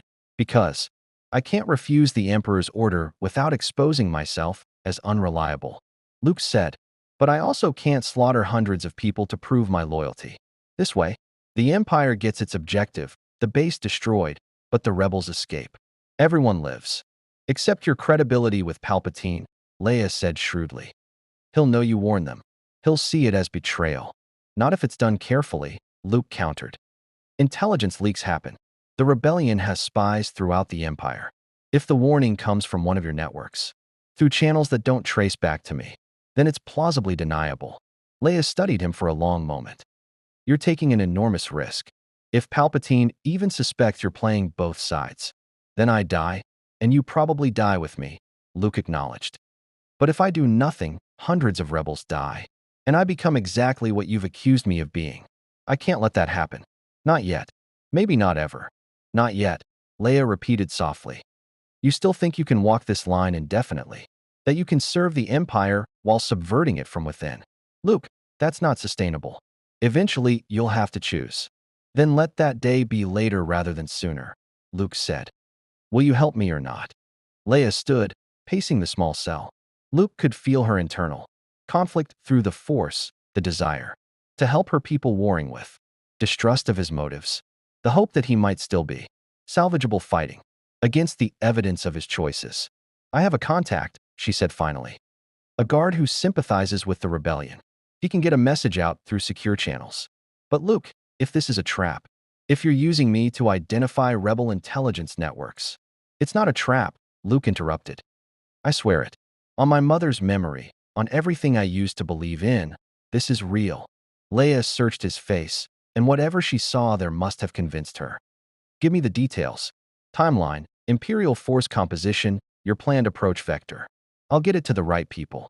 Luke relayed everything: fleet strength, deployment schedule, tactical approach. Information that would normally constitute treason punishable by death. As he spoke, he felt the enormity of what he was doing. This wasn't rationalization or compromise. This was active betrayal of the Empire, done while wearing its uniform and wielding its authority. Thank you, Leia said when he'd finished. For this and for, she gestured around the cell, for keeping me alive, when it would have been easier to let Palpatine kill me. You're my friend, Luke said simply. That has to mean something, even in this nightmare. It does, Leia replied. But Luke, this won't be the last time. The Emperor will keep testing you, keep pushing you toward atrocities you can't rationalize away. Eventually, the weight of what you're carrying will break you or transform you. Make sure you know which before it's too late. Luke nodded, understanding the truth in her words. He was playing an impossible game, trying to remain himself while serving a system designed to crush individuality. But he'd committed to this path when he grasped his father's hand on Cloud City. Now he could only move forward and hope he recognized himself at the end. He left Leia's cell and returned to his quarters, knowing he'd crossed a line that couldn't be uncrossed. He'd betrayed the Empire to save rebel lives. Whether that made him a hero or a traitor depended entirely on which side you asked. 2 days later, the Imperial Task Force dropped from hyperspace above Jaresh 4 to find the base largely evacuated. A skeleton crew remained, fighting delaying actions to cover the escape of transports jumping to hyperspace. Luke ordered precision strikes on military installations, avoiding civilian targets. And when the battle concluded, only 17 rebels were dead, soldiers who had stayed behind to give their comrades time to flee. The base was destroyed, the Emperor's objective achieved, but hundreds of lives were saved, and Luke's conscience remained fractionally less stained than it might have been. Vader said nothing about the suspiciously successful evacuation. If he suspected Luke's involvement, he gave no sign. But through their force bond, Luke felt something unexpected from his father: approval. Perhaps Vader understood better than anyone the impossible balance Luke was trying to maintain. Perhaps he even hoped his son would succeed where he had failed, finding a way to wield power without being consumed by it. Or perhaps Vader was simply giving Luke enough rope to hang himself, waiting to see whether his son's defiance would save or doom them both. Either way, Luke Skywalker had committed himself to a path with no clear destination, walking the knife's edge between light and dark, empire and rebellion, salvation and damnation. And with each step, the edge grew sharper, the fall more inevitable, and the question of which side he'd land on more uncertain. The Emperor knew. Luke realized it the moment he entered the throne room and felt Palpatine's malevolent amusement radiating through the Force. Like poison honey, the ancient Sith sat upon his throne with that serpentine smile, yellow eyes gleaming with the satisfaction of a predator who had finally cornered its prey. Young Skywalker, Palpatine's voice oozed false warmth. Congratulations on your successful operation at Jaresh 4. The base was destroyed. The rebellion dealt another blow. And yet, he paused, savoring the moment. The casualty figures are remarkably low. Only 17 enemy dead, most unusual for such a significant target. Luke kept his expression neutral, though his heart hammered against his ribs. Vader stood silent beside him, an obsidian statue offering no guidance. This was Luke's test to face alone. The rebels evacuated before our arrival, my lord, Luke said, his voice steady despite the fear coursing through him. Intelligence suggests they had advance warning of our attack. Intelligence suggests, Palpatine repeated mockingly. Tell me, Lord Skywalker, how do you suppose the rebels obtained this advance warning? Could it be that someone within the Empire, someone with access to operational details, provided it to them? The accusation hung in the air like an executioner's blade. Luke felt the royal guards tense, their force pikes humming with deadly energy. Through the Force, he sensed death hovering close, waiting for Palpatine's command. Imperial security has always been problematic, Luke said carefully. The rebellion has sympathizers throughout the bureaucracy. Any number of personnel could have leaked the information. True, Palpatine acknowledged, leaning forward. But how many of those personnel would have the authority to disable security, monitors in the detention block, to conduct private, unrecorded conversations with our most valuable rebel prisoner, to pass information that could only have come from command-level briefings? Luke's blood turned to ice. Palpatine had been watching, documenting his betrayal, building a case. The Emperor had given him enough rope to hang himself, and Luke had obliged by tying the noose with his own hands.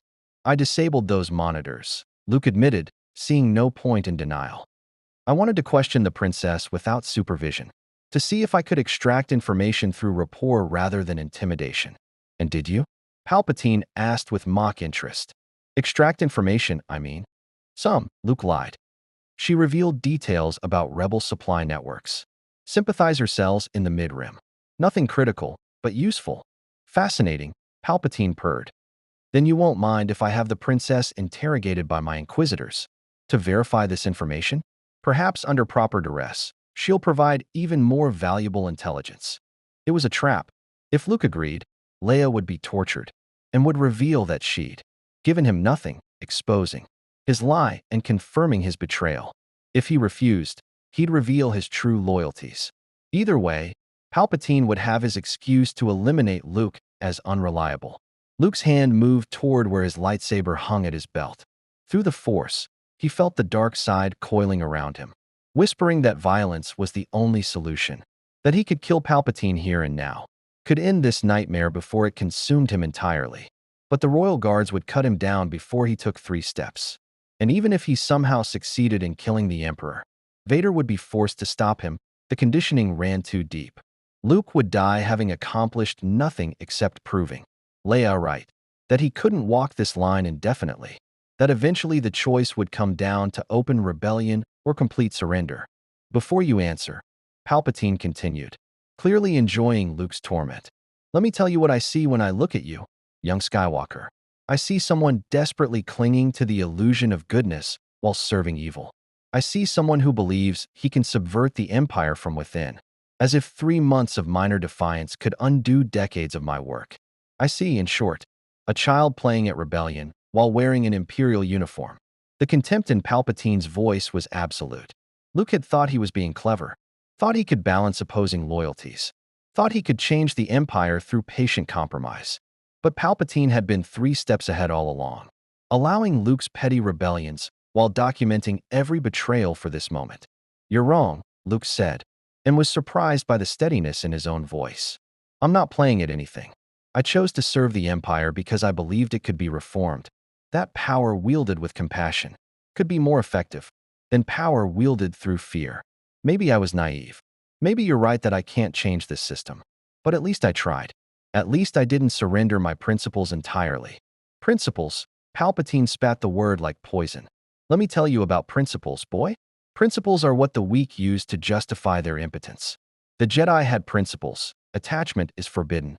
Emotion is weakness, peace over power. Where did their principles leave them? Dead, extinct, swept away by pragmatists, who understood that the galaxy respects only strength. The Emperor rose from his throne, descending the dais with surprising vitality. Your father understood this. He saw the Jedi's weakness, their paralysis in the face of corruption. He chose power over principle, action over contemplation. And yes, he lost himself in the process. But he survived. He shaped the galaxy. While the Jedi became footnotes in history, Vader became legend. Palpatine stopped directly before Luke, yellow eyes boring into him. You could become legend too, if you would simply accept what you are. You are strong. You are talented, but you persist in this self-flagellating guilt. This conviction that serving the Empire requires becoming a monster. I offer you something better, the chance to embrace power without shame, to shape the galaxy without the burden of outdated morality. By torturing Leia? Luke asked. By massacring civilians? By becoming exactly what you are. By doing whatever is necessary to achieve your goals, Palpatine corrected.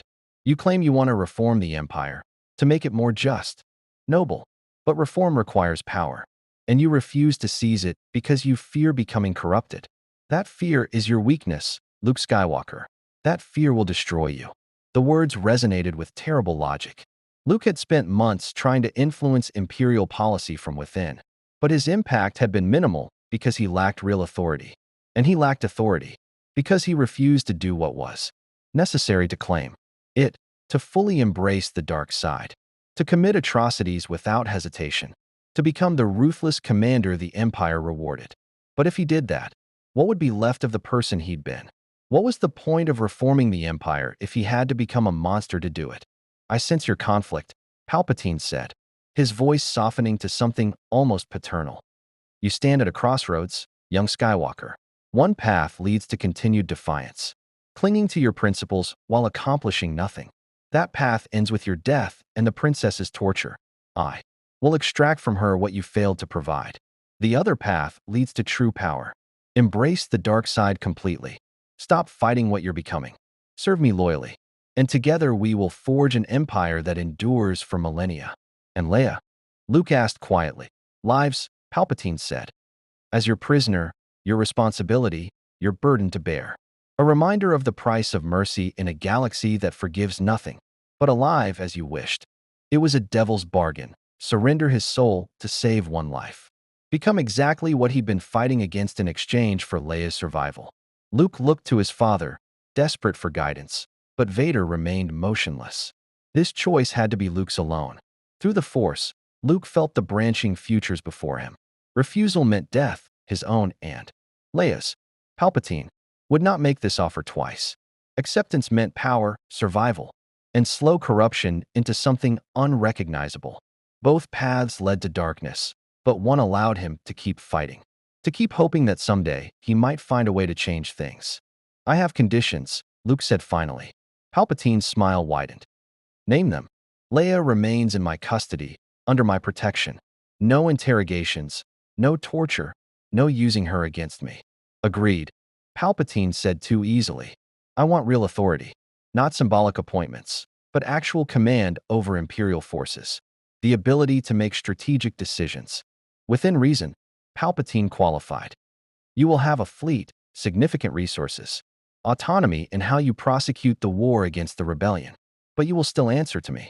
Defy me again, and no amount of your father's influence will save you. Luke nodded slowly, feeling the weight of what he was accepting. And I want one thing more. Something that proves this is a partnership, not slavery. Speak, Palpatine commanded. Teach me how to save people from death, Luke said, the words tumbling out in a rush. The ability my father sought when he turned to the dark side. The power to prevent the deaths of those I love. If I'm going to embrace the dark side, then give me what it promises, power over death itself. The throne room fell silent. Even Vader seemed to shift slightly, his attention focused completely on Palpatine's response. This was dangerous territory, the secret that had seduced Anakin Skywalker, the promise that had led to the Jedi's downfall. Palpatine studied Luke with renewed interest. That knowledge is not easily granted. It requires dedication, sacrifice, a willingness to delve into the darkest aspects of the Force. But yes, I can teach you.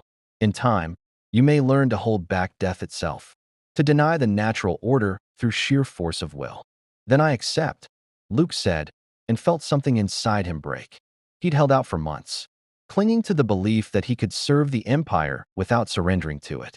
But Palpatine was right. Half measures accomplished nothing. If Luke wanted to change the galaxy, he needed power. And power in the Empire came through embracing darkness. Excellent, Palpatine breathed, and the satisfaction in his voice was obscene. Kneel, Luke Skywalker. Pledge your loyalty to me and to the Empire. Become what you were always meant to be. Luke hesitated for only a moment before dropping to one knee before the Emperor. The action felt like falling, like surrendering to gravity after fighting it for too long. But it also felt like relief, no more balancing, no more impossible choices, just acceptance of what he was becoming. I pledge my loyalty to the Galactic Empire, Luke said, the formal words tasting like ashes. And to Emperor Palpatine, its rightful ruler, I will serve with all my power, execute commands without question, and bring order to the galaxy through strength. Palpatine placed a withered hand on Luke's head, and Luke felt the dark side surge through the contact, not gentle like his father's teachings, but overwhelming, invasive, claiming him. Rise, Lord Skywalker. You are no longer rebel or Jedi. You are Sith, an instrument of my will, a weapon against chaos. Welcome to your destiny. Luke stood, and the world seemed different somehow. Colors were sharper, the Force more vibrant, power flowing through him without the restraint he'd always imposed.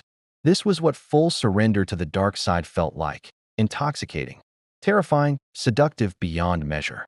Vader approached, and for the first time since Luke had grasped his hand on Cloud City, his father placed both hands on his shoulders, in a gesture that felt almost like a blessing. My son, Vader said simply. Finally, you understand. But Luke didn't understand. Not really. He'd surrendered to save Leia, to gain power, to survive. But in doing so, he'd crossed a threshold that couldn't be uncrossed. He'd become what the galaxy feared, what Leia had warned him against, what Ben Kenobi had died to prevent. He'd become Sith. As they left the throne room, Luke felt the weight of his choice settling over him, like chains forged from his own compromises. He'd saved Leia's life, secured his position, gained access to the knowledge he'd sought. But the cost was measured in pieces of his soul, in principles abandoned, in the farm boy from Tatooine dying a little more with each step deeper into shadow. That night, Luke visited Leia's cell one final time before his transformation became irreversible. She looked up as he entered, and her expression shifted from wariness to horror as she truly saw him. Darkness now visible in his eyes, the corruption beginning to show. What did you do? She whispered. What I had to, Luke replied. I pledged loyalty to Palpatine. Complete, unquestioning loyalty. In exchange, you live. And I gained the power to maybe, someday, change things. You've damned yourself, Leia said, tears streaming down her face. Luke, you've given up everything. I gave up nothing I couldn't lose, Luke interrupted harshly. The Jedi are dead. The rebellion is dying. The Empire is the only lasting power in this galaxy. And if I want to shape it, I need to be part of it completely. You were right. I couldn't walk the line indefinitely. So I chose. You chose wrong, Leia said. And you'll realize it too late. Luke wanted to argue, to defend his decision, to explain the impossible calculation that had led him here. But looking at Leia's devastated expression, at the last friend who still believed in who he'd been, Luke found no words that could justify what he'd become. Maybe, he said finally, but at least you're alive to tell me I was wrong. He left before she could respond, walking corridors of the Imperial Palace that now felt more like home than prison. Vader found him in his meditation chamber, staring at his reflection in polished Durasteel, seeing his father's path reflected in his own face, seeing the beginning of the same transformation that had turned Anakin Skywalker into Darth Vader. Regret is natural, Vader said. In time, it fades. The power remains. Does it? Luke asked. Or does the power fade too, leaving only the choices that brought you here? Vader had no answer. Perhaps there was no answer. Perhaps this was simply the cost of surviving in a galaxy that punished mercy and rewarded strength. Luke Skywalker had chosen power over principle, survival over sacrifice, the dark side over the light. Whether that made him pragmatist or monster, savior or destroyer, only time would tell. But one thing was certain. The hero of Yavin was dead. In his place stood something darker, more dangerous, more powerful. In his place stood the Emperor's new apprentice, Lord Skywalker, servant of the Sith. And the galaxy would never be the same. The galaxy burned, and Luke Skywalker stood at the heart of the inferno, no longer fighting the flames, but wielding them. 6 months after pledging his loyalty to Palpatine, Luke commanded a battle group of 12 Star Destroyers, more firepower than most sector fleets, more authority than admirals who'd served for decades. The Emperor had been true to his word. granting Luke real power, significant autonomy, and access to knowledge the Jedi would have condemned as abomination. And in return, Luke had become exactly what the Empire needed: efficient, ruthless, effective. The transformation terrified him in the rare moments he allowed himself to think about it. His mission was simple in concept, brutal in execution. Hunt down the scattered remnants of the rebellion and eliminate them with surgical precision. No more half measures. No more warnings disguised as intelligence leaks. The Empire's patience with the insurgency had ended, and Luke was the scalpel. Palpatine had chosen to cut away the last cancerous cells of resistance. In the Atravis sector, Luke had cornered 3 rebel frigates attempting to rendezvous with a hidden supply depot. He'd offered surrender. When they refused, he'd destroyed them without hesitation, not with the guilt that had plagued Himicron Drift, but with the cold calculation of someone who understood that mercy to enemies meant death. For his own forces, 200 rebels died in that engagement. Luke barely slept that night. In the Midoranor slipways, intelligence had identified a shipyard secretly constructing rebel corvettes. Luke had deployed ground forces to seize the facility, but workers had resisted, turning industrial equipment into improvised weapons. The assault had turned into a bloodbath, stormtroopers fighting civilians. Luke's forces taking casualties from people who were builders, not soldiers. When it ended, 63 workers were dead, another 100 imprisoned. The corvettes were destroyed. The Empire gained nothing but rubble and corpses. That night, Luke had stared at his hands, both of them cybernetic now. The left replaced after an assassin's blade had severed it during a boarding action, and wondered how much of him was still human. How much was still Luke Skywalker, and how much had become something else entirely. But the worst came when his fleet intercepted a rebel hospital ship fleeing through the Vendon cluster. Medical transports were supposed to be protected under the Galactic Conventions, but Palpatine had declared those conventions void when applied to terrorist organizations. The ship carried wounded rebel soldiers, yes, but also doctors, nurses, civilian contractors who maintained equipment. Luke's tactical officer had recommended destruction. The ship's transponder codes matched vessels involved in previous attacks on Imperial facilities. The personnel aboard had aided enemies of the state under Imperial law that made them legitimate targets. Luke had stared at the medical frigate through the viewport, feeling the lives aboard through the Force, pain, suffering, desperate hope that this ship marked by red crosses would be spared. He thought of the Jedi teachings about compassion, about protecting the helpless. He thought of the man he'd been on Tatooine, who would have found this decision unconscionable. Then he thought of his crew, 5,000 personnel whose lives depended on his willingness to eliminate threats before they metastasized. He thought of the soldiers those rebels would return to fight if allowed to heal. He thought of the Empire that had given him power in exchange for loyalty. Disable their engines, Luke had ordered. Board and process the personnel. Anyone who renounces the rebellion and pledges loyalty to the Empire receives medical treatment and amnesty. Anyone who refuses goes to a detention facility for trial. It was the compromise he'd become skilled at crafting. Neither pure mercy nor pure cruelty, but something pragmatic that satisfied Imperial objectives while preserving his rapidly eroding sense of humanity. Most aboard had taken the amnesty. 63 had refused, choosing imprisonment over betraying their principles. Luke envied their certainty. He'd once had principles. Now he had rationalizations.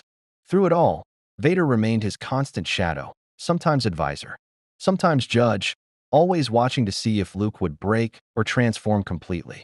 Their relationship had evolved into something neither could quite name. Not friendship, not merely family, but a bond forged through shared damnation.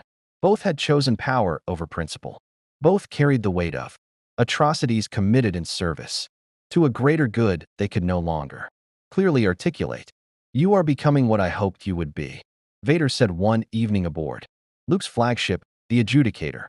They stood in Luke's personal meditation chamber, a stark room modeled after his father's. Powerful, effective, uncompromising when necessary. "A monster," Luke said flatly. "You can say it." "A survivor," Vader corrected. "The galaxy does not reward the merciful, my son. It devours them. Better to be the one who shapes the future than the one consumed by it." Luke wanted to argue. to insist he was different from his father, that he hadn't fallen as far. But the evidence suggested otherwise.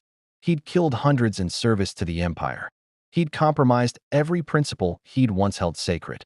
He'd even begun experimenting with the dark side techniques Palpatine taught, Sith alchemy, Force lightning, the beginnings of the death-defying knowledge that had seduced Anakin. Do you ever wonder if we're wrong? Luke asked. If maybe the rebellion is right, the Empire is evil, and we've sold our souls for nothing. Every day, Vader admitted, surprising Luke with his honesty. But doubt changes nothing. We have made our choices. We can only move forward and hope that history judges us less harshly than we judge ourselves. Before Luke could respond, an alert chimed. His communications officer's voice came through the chamber's intercom. Lord Skywalker, priority transmission from Imperial Intelligence. They've located the main rebel fleet. Luke's heart seized. The main fleet, what remained of the rebellion's military power, their capital ships, their command structure. This was the decisive engagement the Empire had sought for months. The battle that could end the insurgency permanently. Transmit coordinates to navigation, Luke ordered. And inform Lord Vader we jump to hyperspace in 30 minutes. As crew scrambled to battle stations, Luke felt the weight of what was coming. This wouldn't be a skirmish or a surgical strike. This would be total war. The Empire's overwhelming force against the rebellion's desperate courage. Thousands would die, maybe tens of thousands. And Luke would be responsible for orchestrating their deaths. The rebel fleet had gathered in the Corvus sector, a remote region near the unknown. Regions where they'd hoped to regroup, without Imperial detection, but one of Luke's intelligence. Networks, cultivated through a combination of infiltrators turned rebels, and psychological manipulation, had identified the location. 28 rebel capital ships, dozens of support craft, the scattered remnants of an insurgency that had once dreamed of toppling an empire. Luke's battle group numbered 12 Star Destroyers plus support vessels. The Empire had numbers, firepower, and tactical superiority. The rebels had desperation, courage, and nothing left to lose. It should have been a slaughter. The adjudicator dropped from hyperspace at the edge of the sector, sensors immediately painting the tactical situation. The rebel fleet had detected their arrival, was moving to formation, readying for battle. Through the Force, Luke felt the mixture of fear and determination emanating from those ships, people who knew they were outmatched, but would fight anyway because surrendering meant condemning their ideals to history's dustbin. All ships, battle formation Epsilon 7, Luke commanded, his voice carrying across the fleet comm network. Target priority, disable capital ships, force surrender where possible. We end this today. The fleets closed, and space erupted into violence. Turbo laser fire carved through the void in brilliant green and red streaks. TIE fighters swarmed like insects around the larger capital ships. Rebel pilots demonstrated the skill and courage that had made them legends, outnumbered 10 to 1. They dove into impossible attack runs, targeted weaknesses, fought with the ferocity of those defending their last hope. But skill couldn't overcome overwhelming force. One by one, rebel ships fell. The Nebulan B frigate Defiance took a direct hit to its command tower, atmosphere venting in a geyser of crystallized oxygen. The CR-90 Corvette Liberties Call tried to flee but was caught in a tractor beam, its engines disabled by ion cannon fire. The modified assault frigate Redemptions Light fought until its shields collapsed and turbolaser batteries tore through its hull, leaving it a spinning wreck. Luke watched from the adjudicator's bridge, his face expressionless, his emotions carefully sealed behind walls of Sith discipline. This was his doing. His intelligence networks had found them. His strategic planning had positioned Imperial forces perfectly. His command was executing the operation with brutal efficiency. The rebellion was dying, and Luke Skywalker was killing it. Lord Skywalker, his communications officer called out. We're receiving a transmission. Priority Alpha. It's from the rebel flagship. Luke's stomach clenched. Put it through. The view screen flickered, and suddenly, Luke was staring at a face he'd seen countless times in his nightmares. Mon Mothma, Supreme Commander of the Alliance to restore the Republic. She looked older than Luke remembered. Grief and exhaustion carved into every line of her face. Luke Skywalker, she said, her voice carrying the weight of accumulated sorrow. I'm told that's what you still call yourself. Though I wonder if the boy who destroyed the Death Star would recognize what you've become. I know exactly what I've become, Luke replied, keeping his voice level. This is your last chance, Mon Mothma. Surrender. Order your ships to stand down. Enough people have died today. Enough people have died every day under Imperial rule, Mon Mothma countered. On Alderaan, on Gorman, on 1,000 worlds whose names are forgotten, but whose suffering endures. You ask us to surrender to the regime responsible for that suffering. We cannot. We will not. Then you'll die for nothing, Luke said harshly. The rebellion is finished. Your fleet is outmatched. Your resources exhausted. All you're doing is prolonging inevitable defeat. While more people die for a cause, that's already lost. Perhaps, Mon Mothma acknowledged. But some causes are worth dying for. Luke, freedom, justice, the belief that the galaxy can be better than what the Empire has made it. Your father forgot that. It seems you have too. The accusation stung more than Luke wanted to admit. He'd told himself similar things countless times, that he was being pragmatic, that survival required compromise, that working within the system was more effective than dying in hopeless resistance. But looking at Mon Mothma's unwavering conviction, seeing rebel pilots sacrifice themselves against impossible odds, Luke felt something crack in the carefully constructed edifice of his rationalizations. These people were dying for what they believed in, and he was killing them for what? To prove his loyalty to an emperor who viewed him as a useful tool? To gain power he'd convinced himself he'd use benevolently. Someday, when he'd accumulated enough of it. How much power was enough? How many more people would die before? Luke decided he was ready to actually use that power for good rather than just preserving his position. Please, Luke said, and was disturbed by the genuine pleading in his voice. Don't make me do this. Surrender. Live to fight another day. There won't be another day if we surrender, Mon Mothma replied. The Empire doesn't offer second chances. Luke, it offers only submission or death. We choose death. She paused, and her expression softened slightly. Leia told us about you, about your struggles, your attempts to walk a middle path. She said you were trying to change the Empire from within. Did you? Has anything you've done in 6 months made the Empire 1 degree less tyrannical? Luke had no answer. The Empire ground on exactly as it had before his defection, crushing dissent, exploiting systems, concentrating power in Palpatine's withered hands.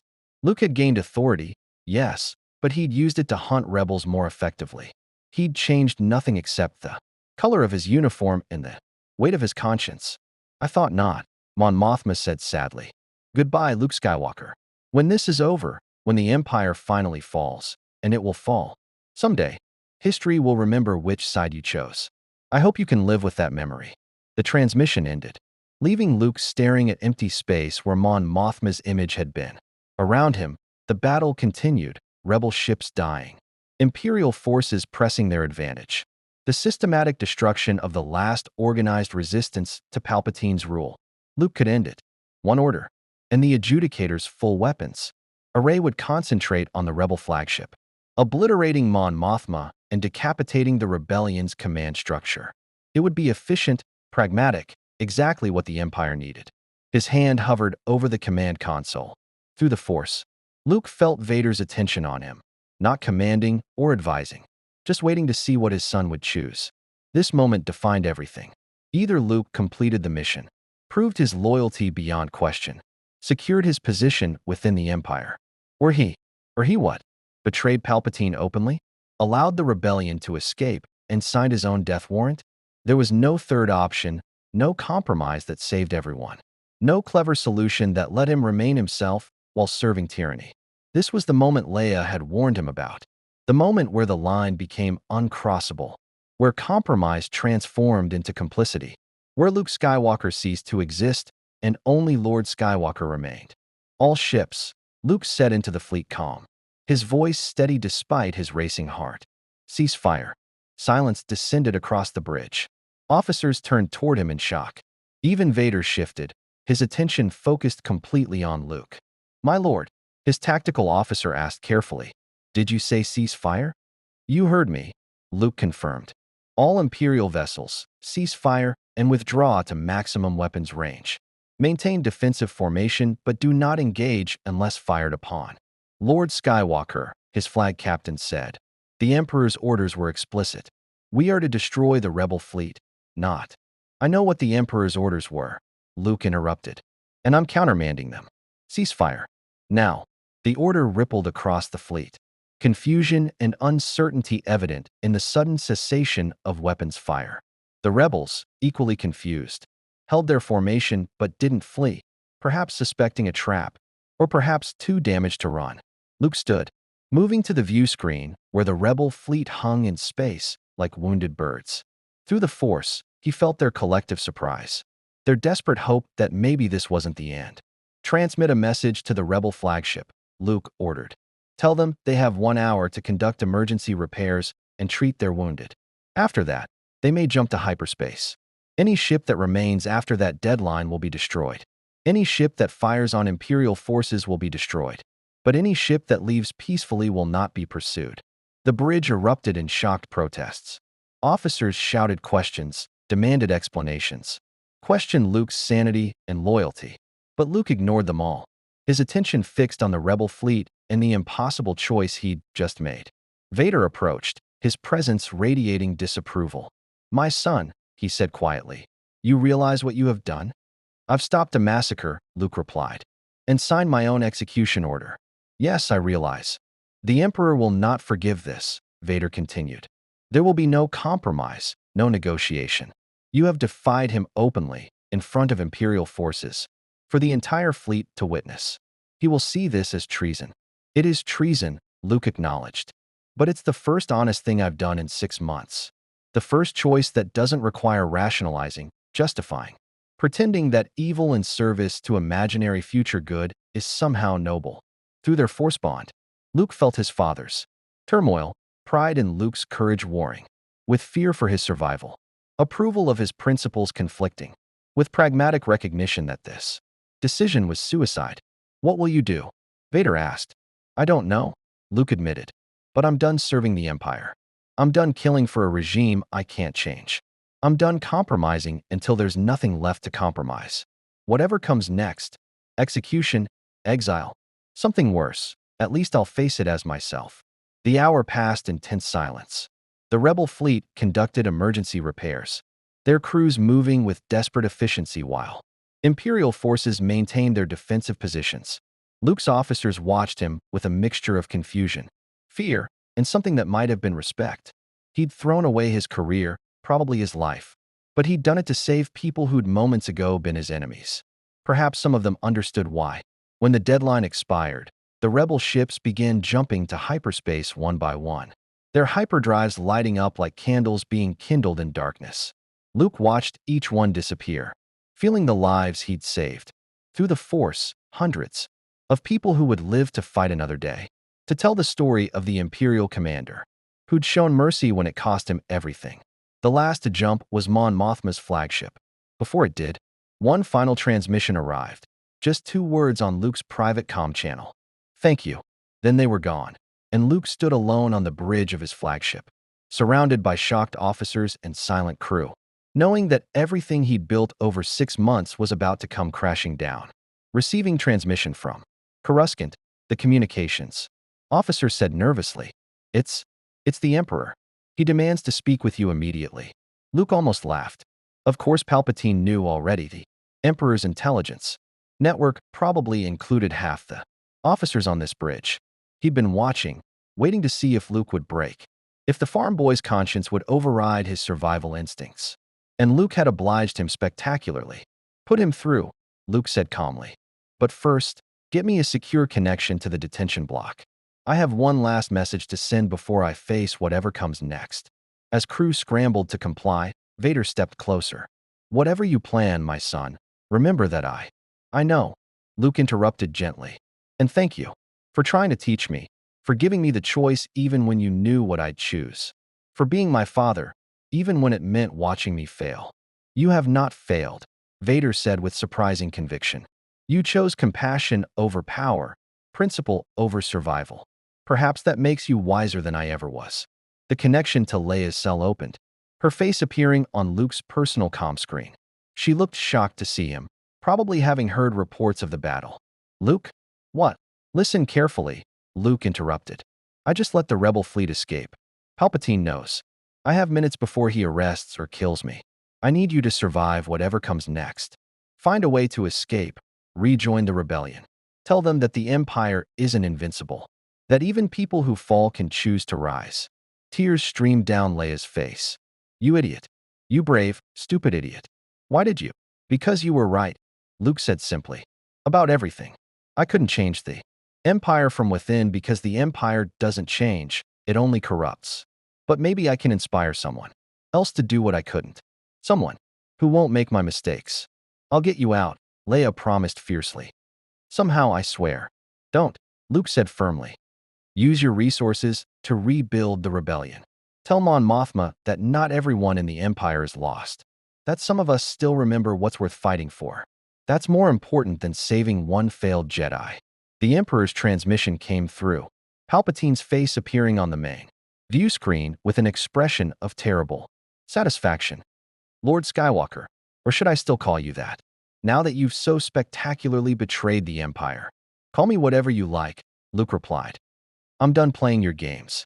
Oh, but the game is just beginning, Palpatine said with venomous delight.